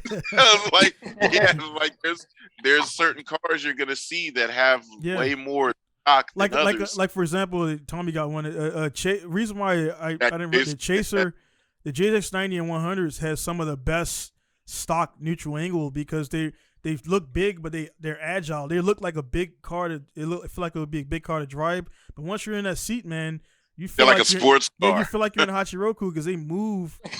I drive it like a Hachiroku because it's still stock power. They can be to an unexperienced driver feeling really boaty because they're really slow, delayed actions. But if you know how to chuck it and whatever we all know how to do is like that car goes like, I mean, quick manji, quick this and everything, and it's like that car got it's 4 doors and a big ass trunk behind me. That's why I was so, like I can put that car anywhere I want. Yeah, exactly. And the guy, they told me the guy's actually like, dude, why are you drifting this? Have you got those questions yet? Like, why am I drifting this? Like you're drifting. Oh, the Chaser? Yeah, because it's like, it's not a car that you're gonna go. It's not you can't pick up. No one's ever questioned why I was drifting the Chaser. They all think. Well, I think they get shocked when they see me drifting the car because they're like, "Oh, it's fucking functional." Yeah. Yeah, but it was cool. Like that's what I got to see my son's hand movements in the car. So he noticed that the car liked to rotate quick, but it had angle to catch it. But then it didn't have enough power to blow the tires off. So he just stayed floored and was chucking the wheel catch. He was doing like dope dories. I was like, wow, this kid is going to be fucking fresh. Yeah. I was like, oh, he's going to like kill me. Like what it took me the courage to learn, he just has that. Here's one caveat to that too, Lex, is like you handed him the keys to it, so it's like you had to work. We all had to work to get our first cars. Yeah, and I think it's a different. It's cool. I'll take that because people are like, oh man, dude, I'm not. My kids don't have to buy their first car. They already got it. I'll give them the car, and it's stuff that I wish I could have did as a kid. Yeah. So he has that ability to like jump in the car and like he didn't work to pay for it, but like I like how you had him loading stuff up because you're like, hey dude, loading up and unloading are the worst parts of the driving part is fun, but nobody before the event, after the event is always like, all right, I got this box, I got this case. That's that extra 2 hours. Yeah, that's that extra 2 hours. You tell your wife, yeah, exactly. You know how long it takes to load these 2 cars up in the trailer. Dude, you got 2 of them. And that's what I'm like, dude, I feel like when you mentioned, Tommy, when I mentioned I was getting the bikes for the kids, you were like, dude, like you're going to be a mechanic more than you know. I'm about to get them the DZR 50s because I'm like, I'm tired of the 2-stroke already, dude. It's like, it runs in this part, but when I go into the mountains, I don't want to run. I got to jet it. I'm like, dude, I just want them to ride the bike. So they're getting 4-stroke 50s coming up here, and the 50s are going, the 2 PWs, I'm still going to keep them, but Dude, I'm like working on their bikes, little ass bikes, more than my bike, and I don't. Yep. I'm like, I just changed the oil and the filter. You know what I mean? It's like, dude, it's this. So yeah, man, I feel like I'm like a damn unpaid NASCAR mechanic now. That's how I feel. Yeah. Like my day starts on Friday morning. Yeah. Friday morning, I'm driving the. I bought a goddamn 40-foot RV for them. You know, so we have air conditioning at the track. Yeah. And then, so I had to load up the food, get the RV, drive it out to the airport, pick up the trailer, bring it over to my hangar, load up all the cars, put them all in there. We get to the track at 11 o'clock, 12 o'clock on Friday afternoon. Yeah. They can practice for a little bit. We come back at 4 o'clock for the actual race. The race is and they race at like 10 p.m. at night. Oh, yeah. Like, that's a whole day. That's a whole event, man. It's a whole day. And then we get done with the race right at 10 o'clock. We load everything back in the trailer and leave everything there. Take the other car back home. Leave the rig and everything at the track. I feel it. Saturday back at it, 12 o'clock till 9 p.m. again. Yeah. All over again. And then we got to load everything up, bring it back home. Yeah, and don't try to like. Yeah. I tried to work in me riding, and then that doesn't happen. So I had to ride the day before them. So I'll go like on a Saturday morning, and I'll ride, and then I'll try not to get hurt, and then Sunday morning. Sunday is pretty much half the day is just all I load their bikes up, filters, fuel. One thing I fill them up, but I don't take extra fuel because they see the can, and they're like, "Oh, more fuel." I'm like, "Nah, dude," because they'll just my 4-year-old he won't stop, and I had to because like they're air cooled, and they'll start making they get hot inside because he'll just keep going. My 6-year-old. God forbid. Yeah. God forbid they crash and stuff, and I have to change parts off the track. And I've engine swapped, I rear end swapped. Yeah, I've seen that, man. The axles and everything. So for Tommy, for their engines, are they air cooled or water cooled? Air cooled. Air cooled. So they do. I'll show you. Yeah. They did do about. I didn't imagine like they're doing about how many laps they do per race. The actual race is 12 laps. 12 laps, yeah. So yeah, and they got. So it's one of the motors. A long mower, 80 miles an hour. 12. She know her specs, man. So what are they? Are four stroke or? Yeah, 4-stroke. I think it's 570 cc, so it's probably the same as a K car. Yeah, that guy. Yeah, the Cappuccino 660, I think. So they got some. They got some power, man. They're giant lawnmower engines, you know. Yeah. But like, you know, I had to change the jets and everything. And I was following your post when she bent an axle or what happened with the axle? Yeah, she spun out and it bent the axle, so I had to replace the whole axle. I took that whole thing apart and we swapped that out. And I'm about to swap this motor out with this one now because this one's kind of running like I can't get any more. I can't get her any more speed. She's like full, you know, throttle pinned to the ground going around the turn, and it's like she's not as fast as what she used to be. So that's cool, man. It's like that's you know, to get, and that's where I think a lot of people, man, a lot of young guys, man, you know, they'll be well off for it. Your girls, Lex son, because you've like shown like you can give them like the cream of the crop, but it's like, nah, you're not ready for that yet. And my son, my 6-year-old, he's actually getting bored. We took him out. He finally started doing jumps, so he got back re-engaged, and now he's actually getting a little bit of air in a little course I made, and now he wants. He sees the 250s and the 450s. I'm like, dude, no, that's not yet. You're not ready for that. And he's getting mad. He ready to go on it, huh? I'm like, and he see my 450. I'm like, dude, no, dude, like you got to get. You're only 6. Calm down. So he's getting bored because he sees the big bikes and the sounds they make and how fast they go. I'm like, ride your 50, man. So the DZR is going to definitely get him back re-engaged. So he just. My wife thinks, and I told her, don't give him medicine. The school's like he gets bored or he gets. I'm like, dude, he has more energy than the Japanese kids where you just sit there and they look domicile. I'm like, I don't know if it's a half-breed thing, but they just got energy. and the teachers all like talk to like he don't focus and he don't do this. I'm like, dude, that's how I was in school. So it got to be a half-breed thing then.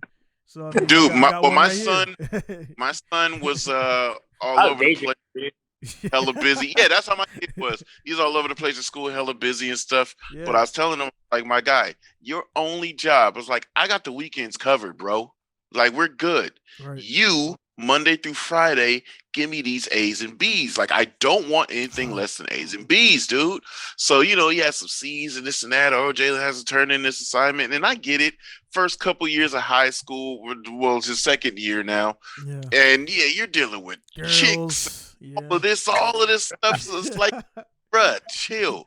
Just focus on what we got to do, and then weekends I got you covered, and this is regular. And man, he gave me all B's and a couple A's, so I was like, all right, my guy, you did your part. So my wife didn't understand that. When I kept bringing it up, like, now it's a great discipline there. I don't gotta touch him. I don't do, I don't hit him anyway. But I'm like, dude, I'm like, you're not riding a bike Sunday, and they just whatever they're doing, they stop it for that 5 minutes because they're gonna re-engage again after 10 minutes. Yeah, they are. And so it's like, I was like, hey man, you're not riding a bike, or I'm like, I'm gonna give you a bike to your little sister, and she's gonna ride it and everything. And he start crying, and it's like my 2-year-old already want to ride. I'm like, fuck, I'm gonna have 3 soon. Oh, like I started looking at getting rid of one of my trucks to get a diesel because I'm telling my wife, I was like, yeah, we're gonna need a 2-car trailer because I'm thinking about it. I'm like, damn. Yeah, because I want to drive, and I gotta bring both of the cars, or I could hook one up flat tow to one truck and then trailer. I'm like, nah, because how gas is, I'm not about to fill up 2 27-gallon tanks. You know what I'm saying? Tommy, I was about that. Yeah. That's what so fuel. What are they running? They're run premium or just regular 91. Yeah. Right. So they got man. And it's weird, man. I see all these. I want to make a meme like. Everybody's complaining about fuel, but like weird racers is like, okay, how much do we need to run? Yeah, this exactly. It's like, I'm like, I'll take some tanks and you know, it's like, dude, this is the price is gonna come back. They got to come back down. Just be calm, man, and you know, don't don't drive anywhere, don't go anywhere neatly. And it's crazy. I mean, we have a tire shortage. Like, we don't have enough slick tires for these cars. We're like rotating tires just because we can't buy any in the country. Stock is Wow. Yeah, I don't know. There's just like some things, man. Or I was telling customers with the whole shipping stuff, like there is companies who are doing now. I know what they're doing. They're saying they have it in a factory, but they want to do shortfall and get the tax write-offs and say we lost X amount of $1 million, so we shouldn't have to pay this in tax. I know it's happening, dude. I know it's happening. I got inside intel on, we don't have any stock on Atome this, and they have them stock. But if Daigo calls there, they got stock. If Nakamura calls there, they got stock. So it's like, all right, man, I'm not on that level, so I guess I can't get stock. So whatever, I'll go to Australia and buy it or whatever. But it's crazy there. They almost Tommy disappeared on the video. I forgot I had his video run. I'm like, dude, he's on the other screen and shit. He's like, oh yeah, it's like he bounced from here to there. Yeah, I was like, I look down and look up, and he's gone from there, but he's on the screen there. I'm like, dude, what's going on here, dude? Got some CGI, man. But hey, man, like I said, man, it's about 1:39, and man, they kind of get the wrap because I want to keep you guys so long. I think I heard your daughter say we're going to the mall. So she has other. What time is it over there, Tom? Oh, I got to tell you, these side pipes. Oh, yeah. What time? I don't even know. It's probably like 7, 8 o'clock. Okay. No, it's not. It's like 9. Yeah. Oh, is it? All right. Yeah. So you get some mods to the see just a short stacks on there or the. Yeah, I just loaded these on there and. Yeah. Now I gotta get the Cali. Loud as hell. Dude, it's like a miniature P51, man. Yeah. So like I got a little. I gotta get the cowling back, and I'm gonna trim these off and then straighten out, and it just coming out the side. And so is it stainless or titanium? This is a mild steel. Oh, mild steel. And is that a four cylinder? Yeah, flat 4. Okay. Yeah, man. Oh, so you got it. Well, that makes sense. That's probably the same one that the guy. I didn't really look. This is a modification too, huh? Yeah. That thing sounded like it had a supercharger on it, man. When you was that the other plane? Oh yeah, my plane. Yeah, it's the same plane. It has a unique whistle to it that no one can figure out why. Yeah, but it sounds like it's boosted. Yeah. Yeah, I was like, they sound like so. And the guys out there, is the guys out there with supercharged engines and stuff like that? Not anymore. Like the Warbirds, like the old P51s and like Corsairs, they used to be like supercharged back when they raced, but no one could fly those. Yeah, they're like antiques now. They're so rare that no one wants to blow up the motor because a P51 motor alone, fresh motor, is like $1 million. Yeah.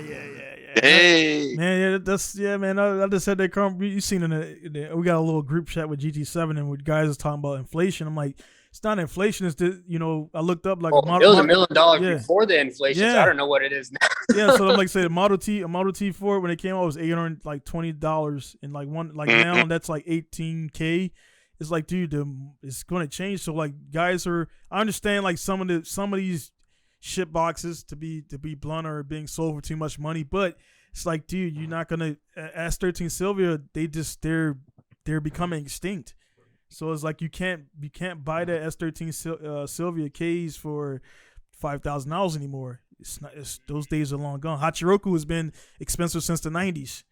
You know what I mean? Yeah. So it's like that's gonna. I got my first Hachiroku was $500, man. Yeah. That was my first car. Yeah, but you were my dad bought it for me. It was like $500. Yeah. I was like, all right, So. That used to be the cheap. You're also in Japan pre-Takumi though, so you got the pre-Takumi era. Yeah, this is pre-Takumi because Takumi didn't exist. I spent long nights practicing by myself with a Hachiroku before I took it to the streets. Yeah, it's crazy.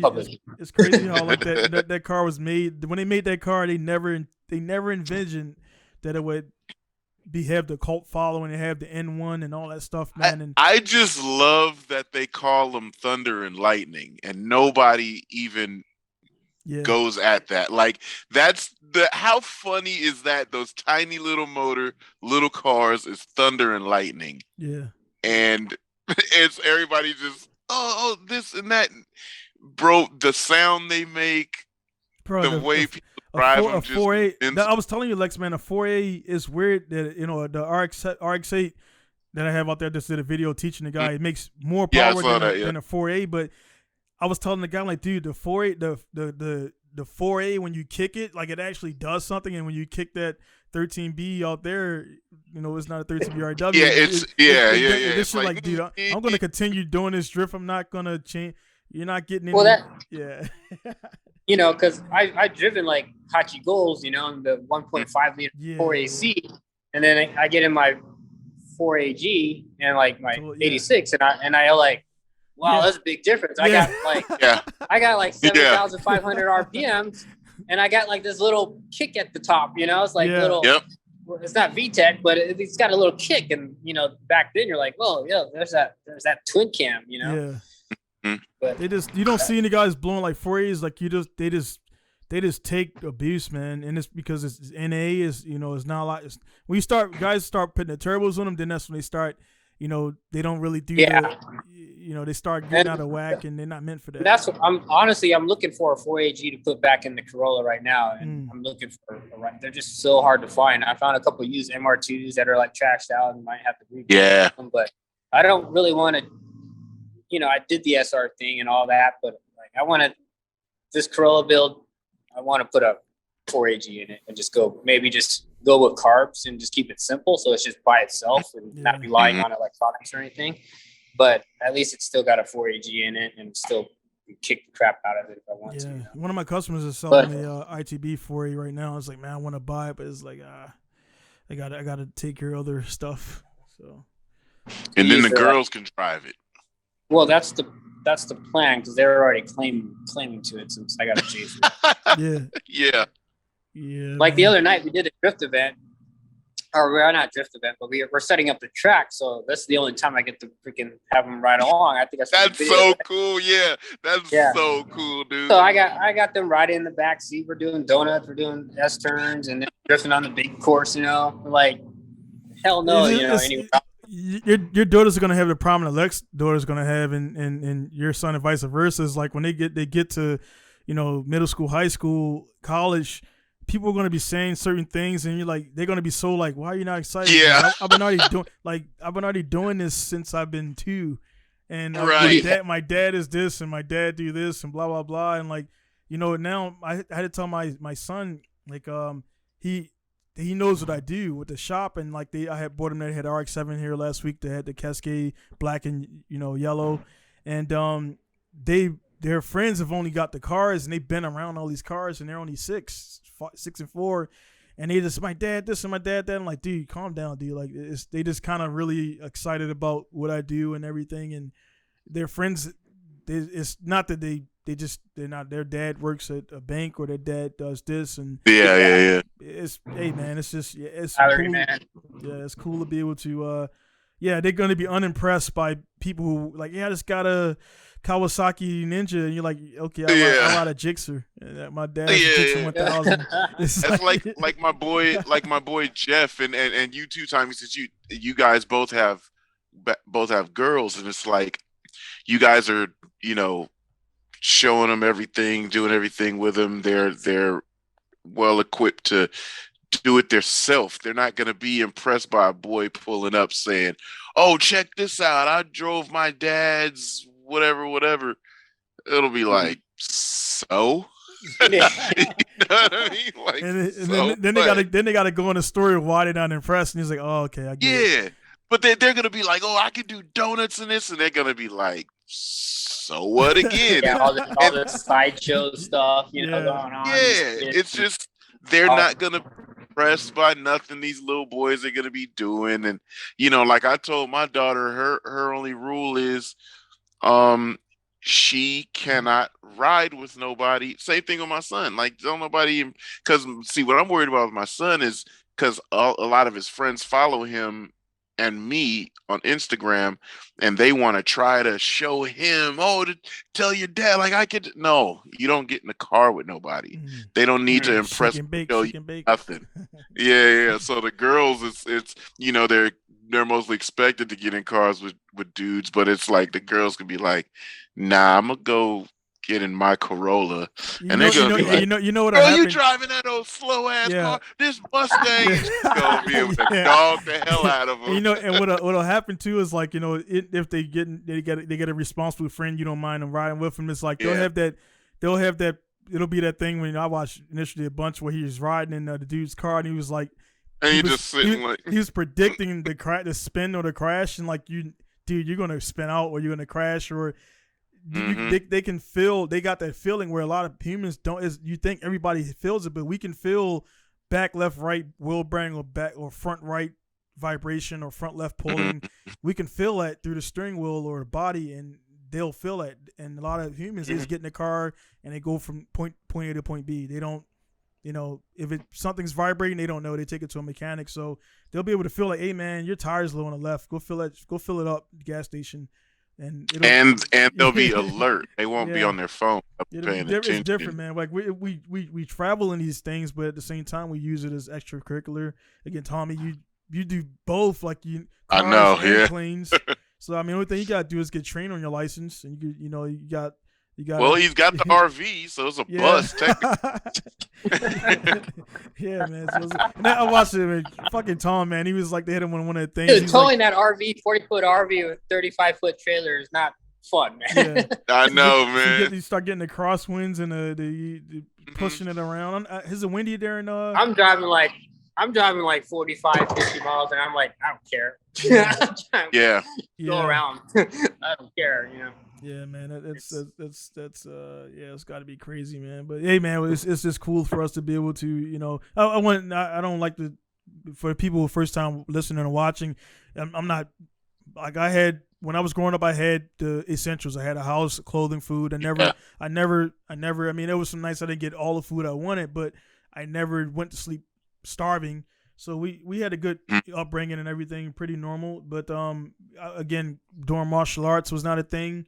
I couldn't play football until high school because we live where we live. We going from west side to east side for what the team I wanted to play for. I couldn't do it, and so I didn't have. We had the bare essentials, and now it's just cool to be able to and I can speak for both of you guys, man. It's cool to be able to do this for our kids, man, and hell yeah, they got a martial arts full contact tournament coming in August. What oh geez, I feel sorry for anybody that they bring home. They're gonna be able to beat them up, out drive them, and fly them wherever they want to go. Yeah, so you got some stuff. Kick butt at all of them. Yeah. So what martial art are they? What are they training in? Shinkyokushin. What's that one? I mean, what is it based around? It's Japanese. It's actually if you look up Kyokushin karate, it's like it's before MMA was the hot shit. This was your full contact sport to fight. So was it like the one here? I hear them saying it's like kudo. It's like some Kaji Kempo. No, not Kaji Kempo, but this is one here where they just straight like kick. There's no punching, it's just straight kicks. No punching to the face. Yeah. But you can kick the face. You can do all that. Yeah, it's called Kyokushin. Yeah. And it's Japanese. It's full traditional Japanese. I actually did it when I was in Japan, and then I found a dojo out here that was created about a couple years ago, and it's been growing since. But yeah, they actually do like full contact. Usually, kids out here in the U.S. when they do karate tournaments, they have like these big chest protectors and everything. We don't allow that. Right.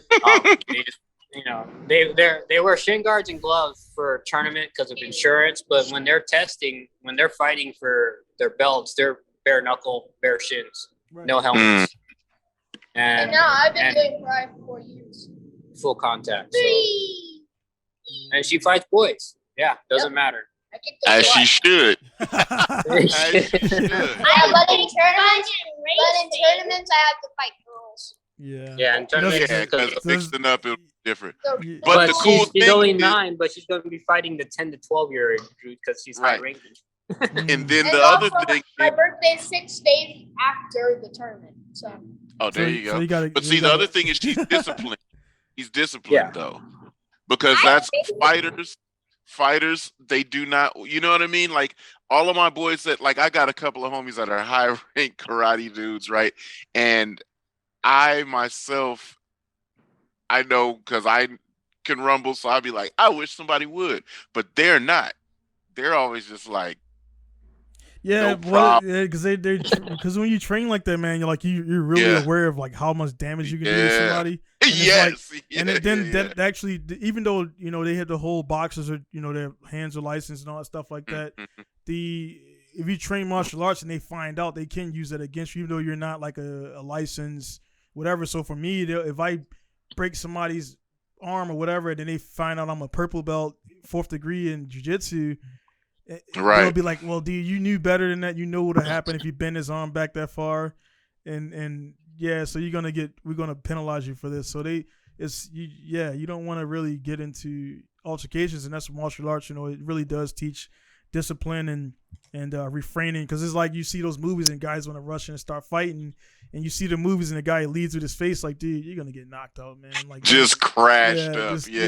So it's like you always see the big dude, like trying to thrust and grab somebody, and that's one thing my training partners like, because I'm 255 pounds, 245, just bigger guy, but I roll light, and they figure like big guys are just power everything. So I use my power I don't get submitted much, because when I get to a position where I'm get a Kimura or Americana or whatever, I'll just kind of like let them run it, and then I'll get out of the move, because we'll get out of the position, because they just physically can't bend my arm that back. But I have been against some guys that have been equally as strong, and it's like, all right, dude, I'll go ahead and tap, because I don't want my shoulder to get ripped out of socket.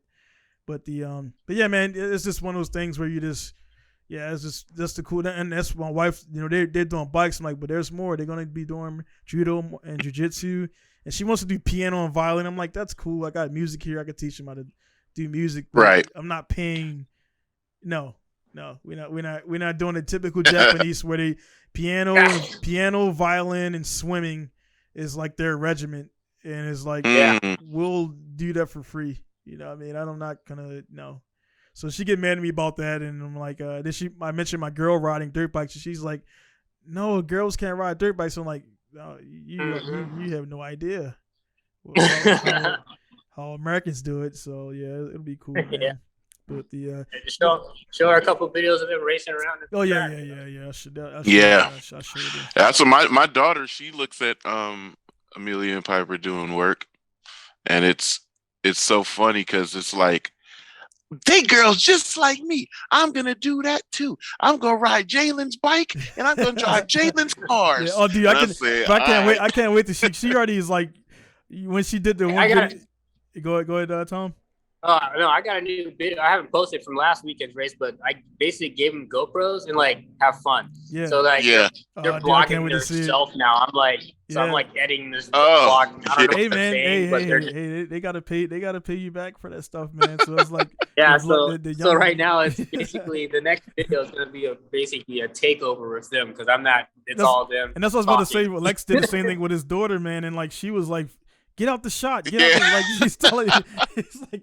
It's funny. Yeah. When I do edit the stuff, like Jalen, when he took the camera and he was vlogging for himself, like it's funny when they say things and you're like, oh, and you're editing it, whatever. I already saw some stuff. I was like, I'm gonna have to cut that out, because he's talking shit about the other driver. Yes, dude. Yes, that's exactly it. When Jalen was riding behind those dudes, he's laughing and shit, and he's like, "Get out the way, man," and all that stuff. I'm like, nope, cutting this, cutting that, cutting this out. Yeah. But yeah, that's hilarious. Right, what are you flying right here, man?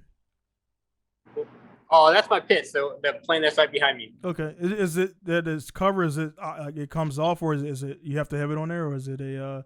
It's like you'd like. Yeah, that's pretty crazy. That's the top of my canopy. Yeah. Okay.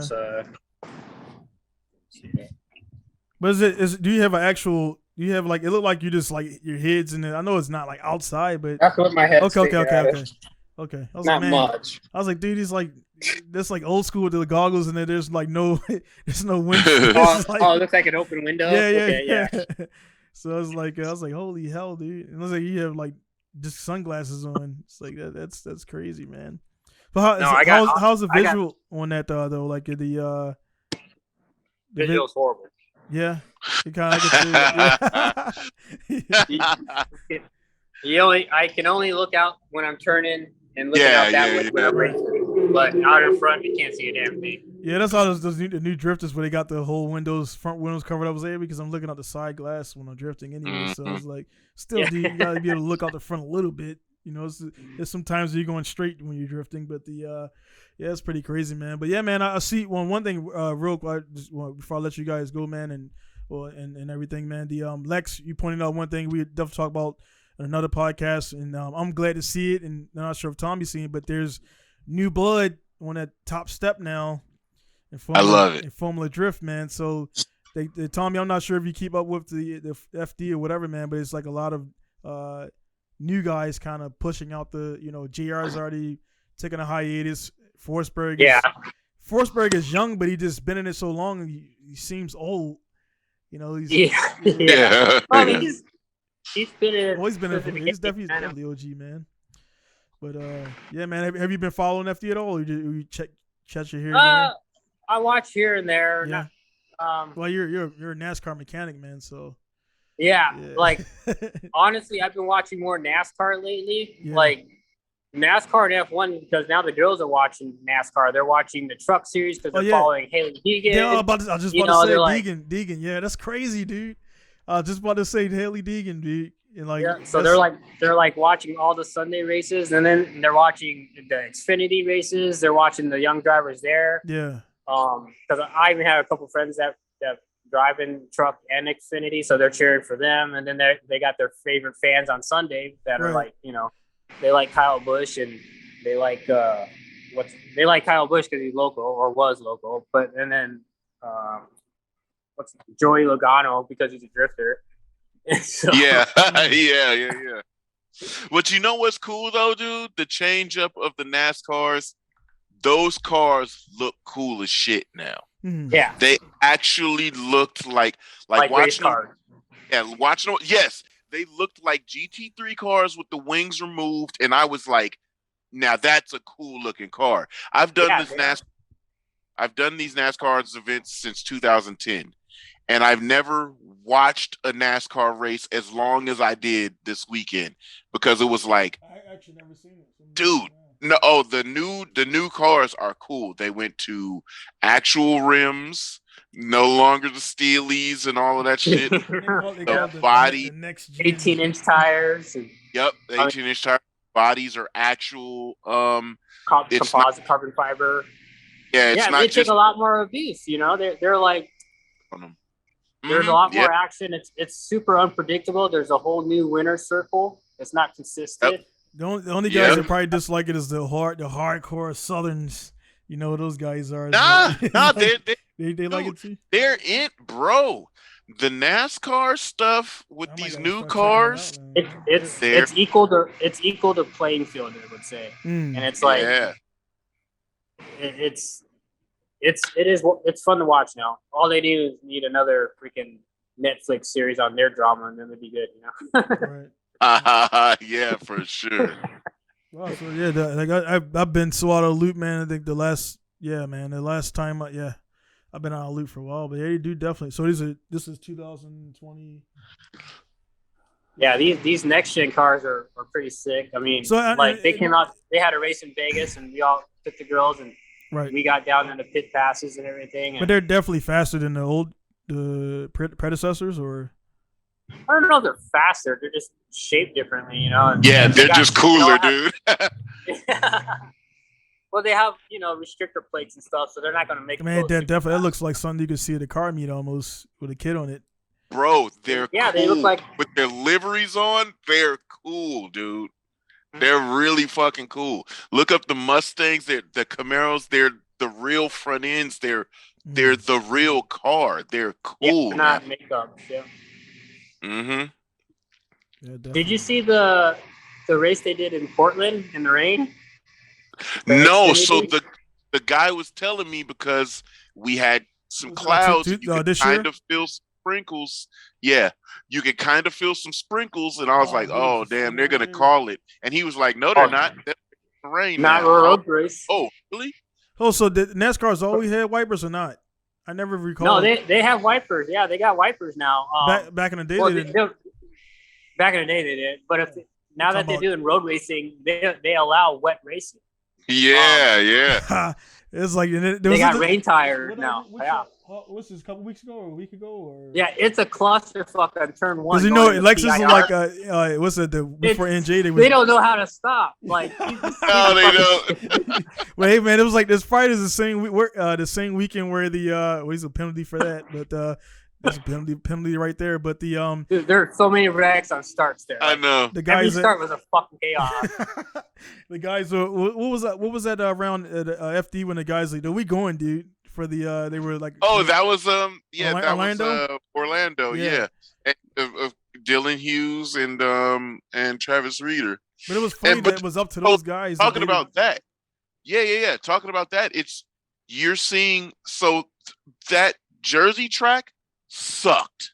Yeah, it was ass. It wasn't entertaining. I thought it was gonna be better in the dry, but it really wasn't. It's not entertaining to watch. Figure eight, get it out of here. But it made it leveled the field. So that's what it did. They are all over the place. It neutralized the field, and you had the guys that drive a lot were the guys that finished up high. Rome is a driver. He's always. I just learned him this year, man. He looked at Long Beach. I was like, God damn, man. He sharp material. No, he's always out there with us at Sonoma Drift and all. Yeah, bro. That's how I know Rome like that. That's how I know Travis Reeder like that. I know these dudes because I hang out with them all weekend on Winter Jam. Gotta get him on a podcast, man. They drive though. They drive. There's not a weekend or two that you can't find Rome at Grange or somewhere driving, dude. Look at that guy just sliding through the. So this is the whole. I didn't know this was serious, man. This was the Xfinity. So so these guys, is this like a feeder to NASCAR now, or is it? Well, you got the truck, Xfinity, and then NASCAR. Got you. So and it's all okay. This was a special event though, because they haven't been in PIR, so they're basically getting a feel like should they bring NASCAR to Portland because it's always raining in fucking the Northwest, so why would they go race there, right? Yeah. But road racing, so this is kind of a feeder. What's crazy, the guy that won the race, he was a lap down, got his position back, made his way all the way to the field, and ended up winning the race. But and what tire compound are they running on? I guess they got rain. Yeah, they're rain tires. But then halfway, just like F1, it started to dry up. They came in and put the slicks on, and then you see guys on the wet side, on the dry side. The difference in slicks, guys screwing over. My buddy was actually in that race in the back there. Man, they got something else to watch in the garage, man. Yeah, man. And NASCAR and Isle of Man. Oh yeah. You could tell that looked like fucking morning commute. Are you watching the highlights? The highlights of that race is pretty funny because there's just wreck after wreck that hell, even the last circle track in Charlotte that they had a race. If you're watching that, half the cars crashed out. It was like 400 mile race, and less than half the car made it. Half the group made it through the whole thing. I didn't come up here, but yeah, man, I've been so far removed, man, from the. Is this the old format of NASCAR, man? It just wasn't. It was like you already kind of knew who was gonna win, and I think that's one thing. Like Lex said, man, like they have did Hughes win the last round, Lex? Dylan Hughes. Because I actually turned it off. I clicked off into watching dirt bikes. I was like, dude, this is after a few cars, it got boring, and I'm like, all right, I thought it'd be more cooler in the dry. And I just clicked off of it, and I started watching because cool thing now is the time zone is dirt bikes, motocross is on. Which comes on, so it's like you got multiple things, and UFC had a fight. I'm like, God damn, dude, this You know what I mean? For a dude who don't have a life, you could just sit there. I mean, I just got it in the garage to stream it, so I just got background noise. But I just clicked off, man, because it was like, dude, this is boring. Denofa's probably going to win. And he actually didn't. So I heard he said he got robbed or something like that. So I got to watch it back and see what happened. But, yeah, man, it's cool to see. Unfortunately, Gucci, man, he's over here now doing FD this weekend. But I just don't know what's going on with Gucci's program. And, he's an OG, but his results is not there. It's just, and you kind of see who's going to win. And LZ in there, and he qualifies so low that he's going against Forsberg and the top guys in the free. He has to qualify higher, and he's looking cool in that car, man. But yeah, it just kind of is getting predictable, and that part of it just gets boring, to be honest, man. It's like nothing. We already know who's going to win, possibly, man. So that's just kind of but it's not their fault. Were you out there in 07 when Formula Drift was out there? Who, Lex? At Sonoma? Yeah. Yep. 07, 08, 09. I was out there. Yep. You see me out there in the Corolla? Mm-hmm. Yeah, okay. Yeah. This is the only Corolla there, right? Yeah. We only had a top 16 back then. Oh, yeah? Yeah. Yes, they did. That was it. I remember getting the job done in one day, damn near. I think the one that really, the year that really, I was like, what the hell? Everybody was crashing. Yes. Like, was crashing, Taka, Tyler. Well, yep.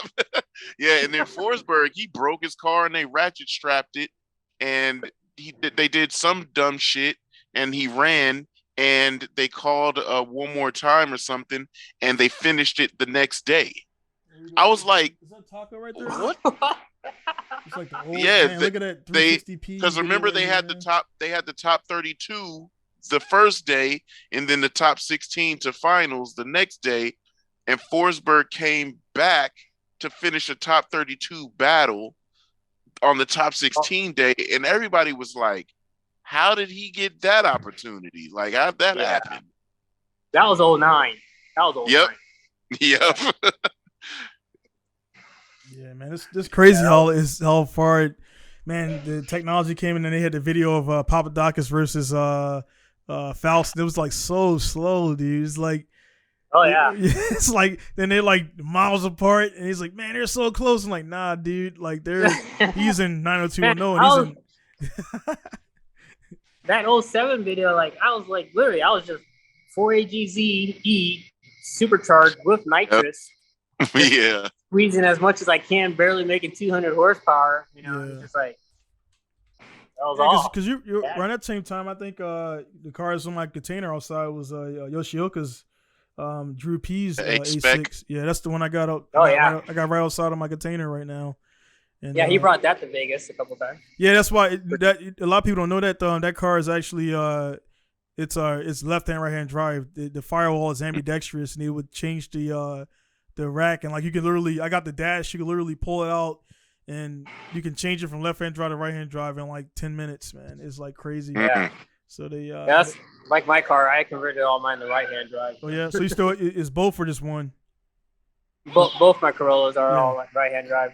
I was able to source out a couple right hand drive dashboards for the Corolla, so I got 2 of those, and then I just use the S13 right hand drive racks.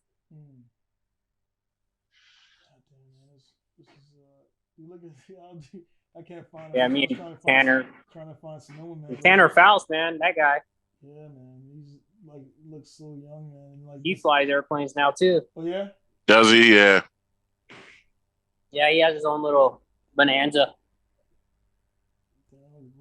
Man, it's like weird, man. A lot of these new cats, man, like they don't. It's like young people who have different kind of parents or different where parents don't even tell them to look back and everything, and they probably haven't even seen this stuff. They're like avid FD followers now and drift followers, and they don't look back and like see how it was, like how the cars were, how the crowds were huge, and the layouts are different. You got Samuel Hubernet and all those guys, man, and they're all stunt drivers now and rally dudes. Look at that, man. Like look at Long Beach. Like it's not the same it's the same, but different lines. The cars are slower. Yeah. Yeah, man. So it was pretty. Yeah, man. The lines are a lot different, a lot less. Just watching Faust there, a lot more The conservative. proximity is There was different, no. too. Yeah, there was no. Yeah. That ain't Well, of flying. course, back then the angle was different too. We had different angle kits, you know. It wasn't Yeah. White Sab and shit, you know. Yeah. So they even like that. They go all the way out to that wall. You know, pretty much all the way out to that wall. Before that, the last corner there, man, is those lines are not really. So that's like pro spec runs now level. I mean, it's like, but yeah, man, and with that, man, like I missed the full speed ahead straight to like drift to a wall, which was like, yeah, you fuck up your car, but that was the point, you know, knowing your limits, you know. Point. Man, yes. So Tommy, man, you need to fire up one of your cars, man. This go play with the pro spec guys, man. it's like this and they want to oh dude and they want to like, and you're like you're right next to him like this, like dude, what are you doing like this? Like what are you doing? You're driving like this, like what are you waiting for? Hey dude, the worst thing is the hover, man. It's like the hover of uncertainty, like do I pull it or not? You steer, and then you do this. And then they're like steering again. And I'm like, bro, who's driving the car? You're scaring me here. Like, I'll be sitting in the passenger seat and they let go of the steering wheel. I'm like, holy shit, you're crazy. Yeah. You're like, he's like, no, he's like, that's what Boone did when he lit the cigarette and shit. He let go of the steering wheel. I stopped the dude last week, a couple weekends ago. I was like, yo, don't ever do this. I was like, when you do this, you're just hoping the car is going to do what it's supposed to. Did you watch some of the video? I'm getting out. Yeah. Did you see some of the video when I had the guy in the RX-8? Well, he's an older guy, but he was I was like, what is he doing? He kept I could see he was palming the wheel, like palming. I'm like, I was shocked that he was actually turning the car. I was like, and he was like, oh, I can't, nah, dude, you can't do that. Look at an in car with JTP. That fool be doing this. Yeah. JTP will do this shit every once in a while. He does this and he'll hold his hand and wrist a little loose. But if you look at an in car, if he's really feeling himself, he'll open palm, rotate the wheel. It's the gnarliest thing. I'm like, dude, that is such American steering. Like in his defense, one thing he does have that most people don't. This guy I'd spin out if I touched that wheel like that. I mean, I would never do that, but like depending on I've seen his steering wheel was like that sparkle suede, and if the glove is like you get. Oh, it grips. Yeah, it grips. It definitely grips. I know why he does it. Yeah, I know why he does it, but it's like, yo, you're palming that thing like this, cause it's like it's like the rotation with the palm open is gnarly. But yeah, he does that sometimes, and I tried to get him to put two hands on the wheel and chuck, because his car rotates, it steers and goes so fast. I'm like, dog, if you two-hand chucked it, it would be like really on par with gnarly big angle, because he gets good rate to angle real quick. See Ross Petty, man. Every time I see that car, I was like, man, where is he at, man? Yeah, the Rasta. Yeah. Ross is out on his boat. Yeah, I was about to say Ross out there chilling.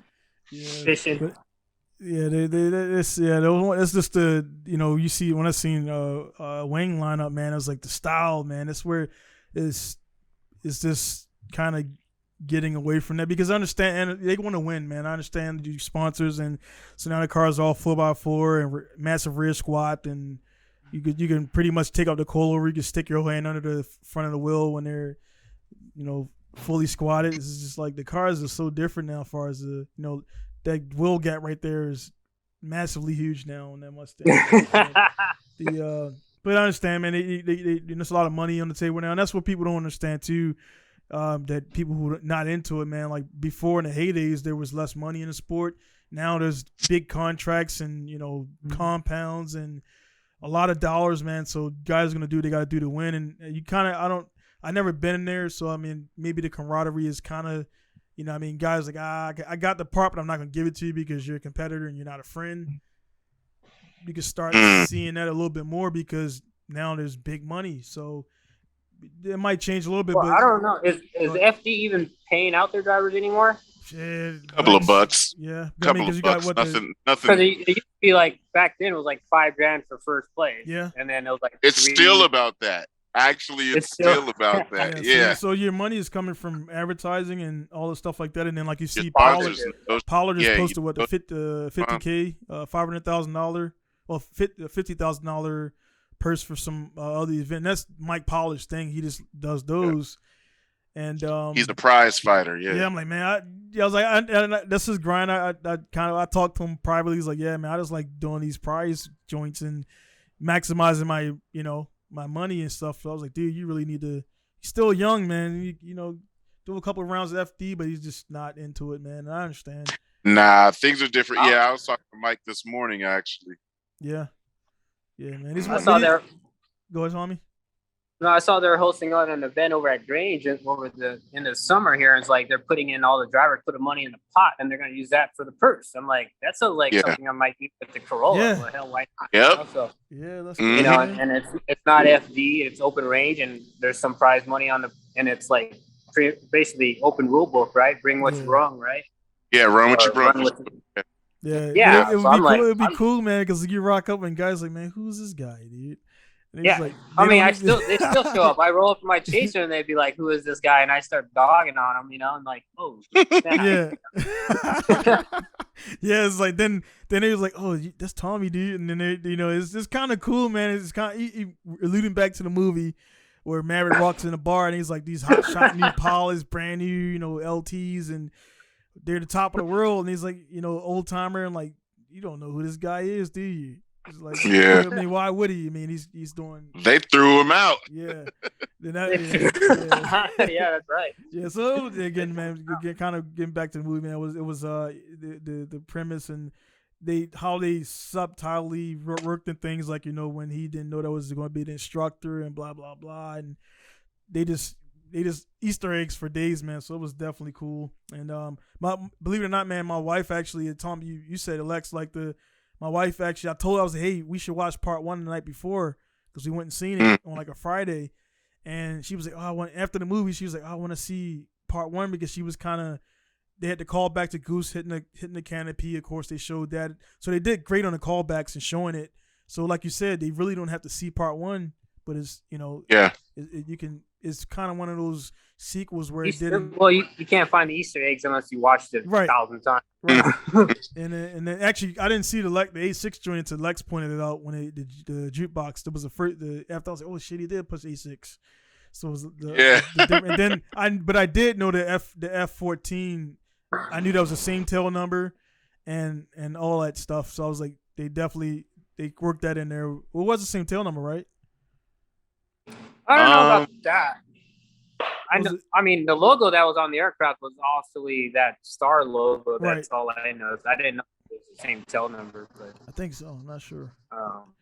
But it was pretty cool, man. They definitely, they definitely want to not get that 14 in there. My friend was the aerial photographer that flew the chase plane to do the outside photography of all the aircraft. Mm-hmm. So he flew. They have like an L-39, basically like one of those Patriot planes. Yeah. Yep. They attached a nose camera to the nose of that, and then they chase him around. And he actually got another jet. They put the camera on that, and he actually got to do like the carrier landing shots, like the approach to going in the land. He got to take all those shots with his plane, and he's a regular civilian. I was like, man, you're lucky. You get to like buzz the carrier and shit, Yeah. So that was pretty sick. Yeah, man, might look old, man. My other friend is he did all their instruction with all the actors before in their extra over at the Mojave. So like Tom Cruise took all the actors, like, you guys are gonna learn how to fly step by step before we throw you an F-18. So he took them in the extra. He spent like 300 hours doing all these rides with all these actors, getting them up to speed before they went into like an L-39 and then actually went into the F-18.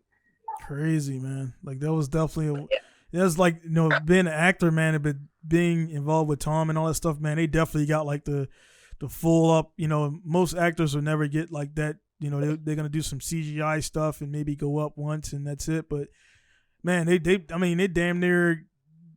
Probably after this movie, they'll go and get their private license and all types of stuff, as a result of. I wouldn't be surprised, he has his own.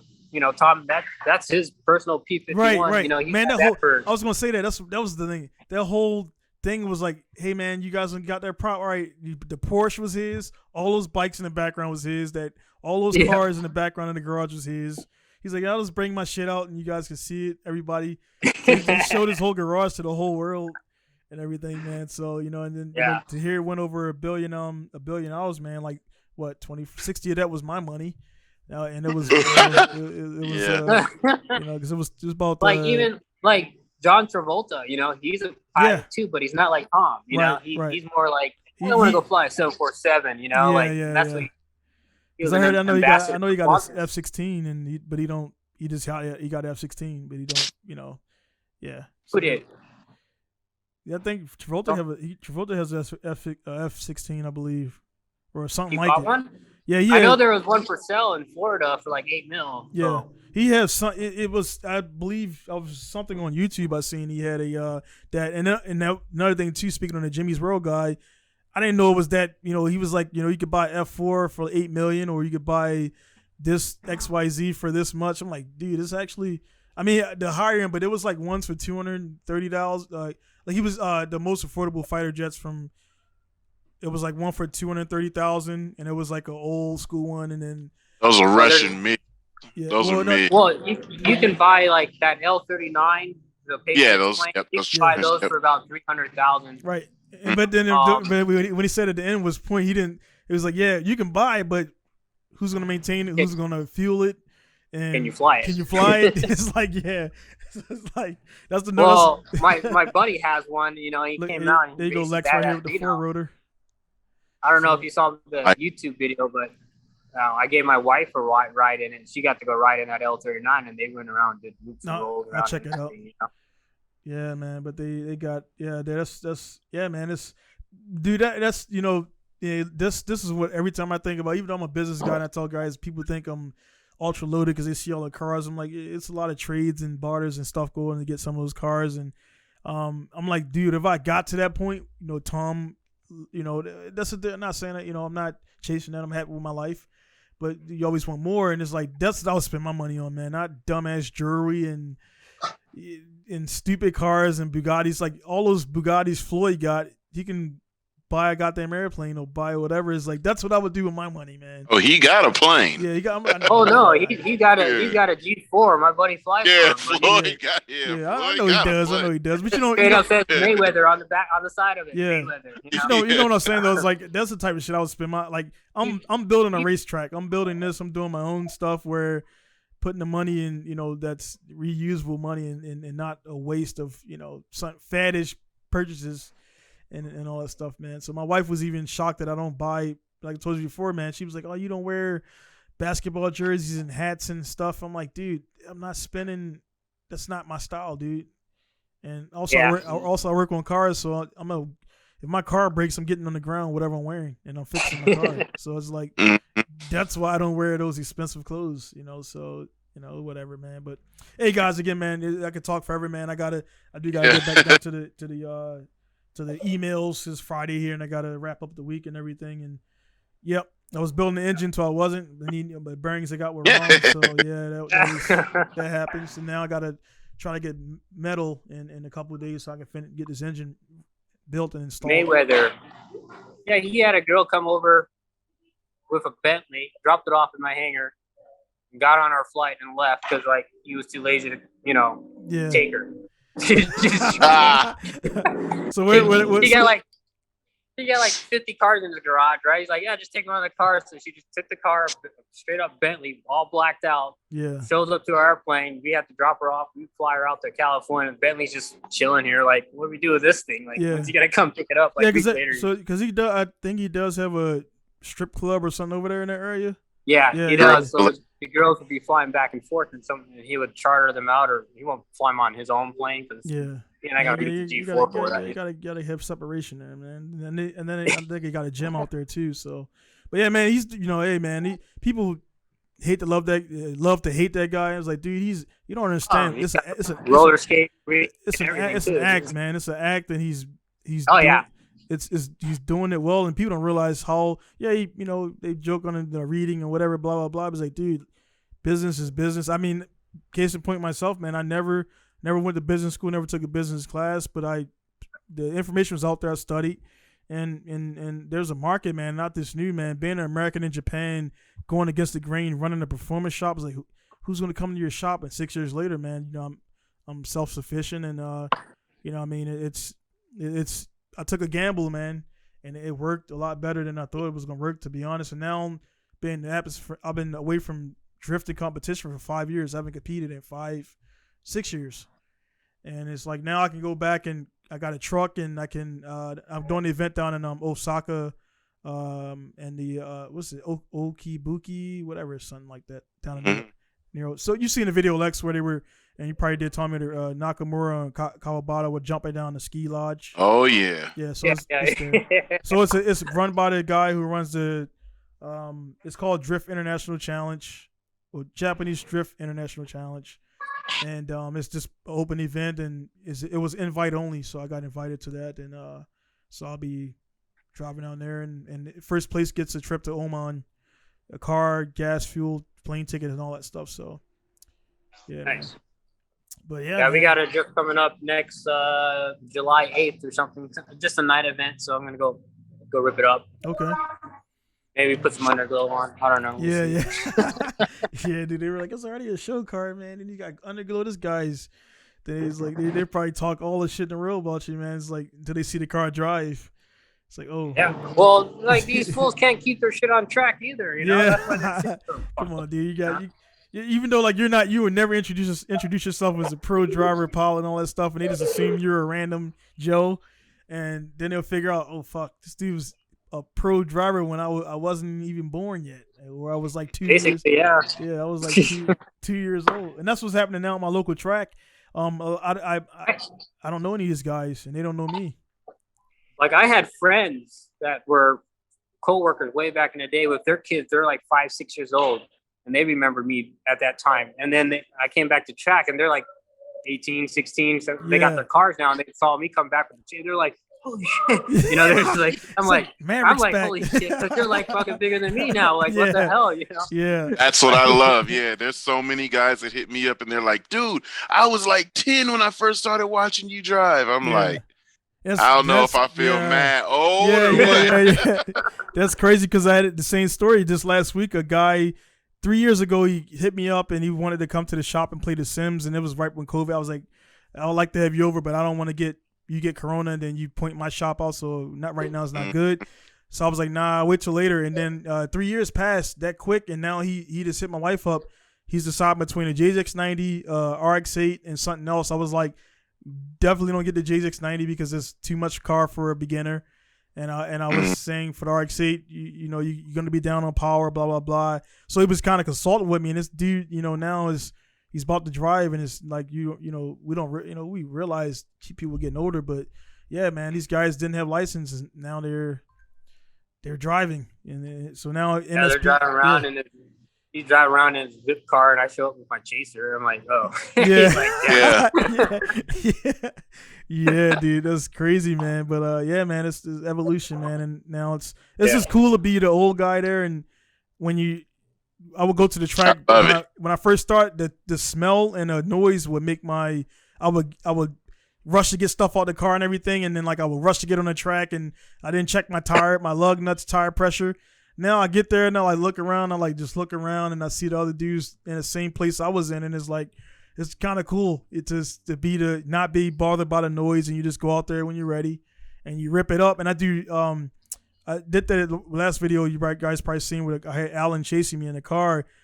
That was my first laps. I straight out the pits and linked the whole track. And he's like, dude, you didn't warm up or nothing. I'm like, I've been here 15 years, dude. Like, I've been here.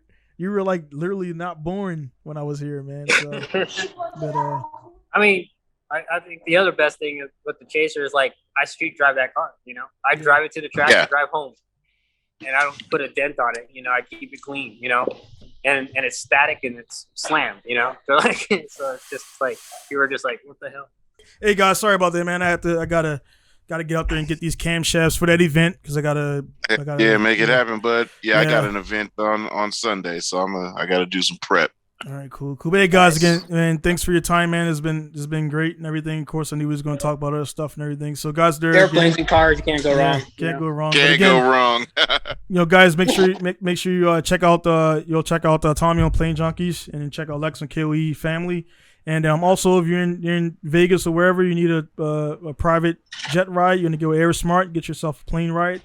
By a Pro Drifter and all that good stuff, man. So again, check it out there. And then, yeah, man, guys, thanks for all that stuff. If you haven't seen it yet, well, if you already got this far and you already seen it, we spoiled the whole movie for you. So whatever. So it's all good. Basically. So again, guys, thanks for tuning in. It's gonna be Diane signing off from South Japan, Tommy in Vegas, Lex in Richmond, California, not CA, not VA. And we're gonna see you guys later. So again, thank you guys for tuning in. Peace. Sorry.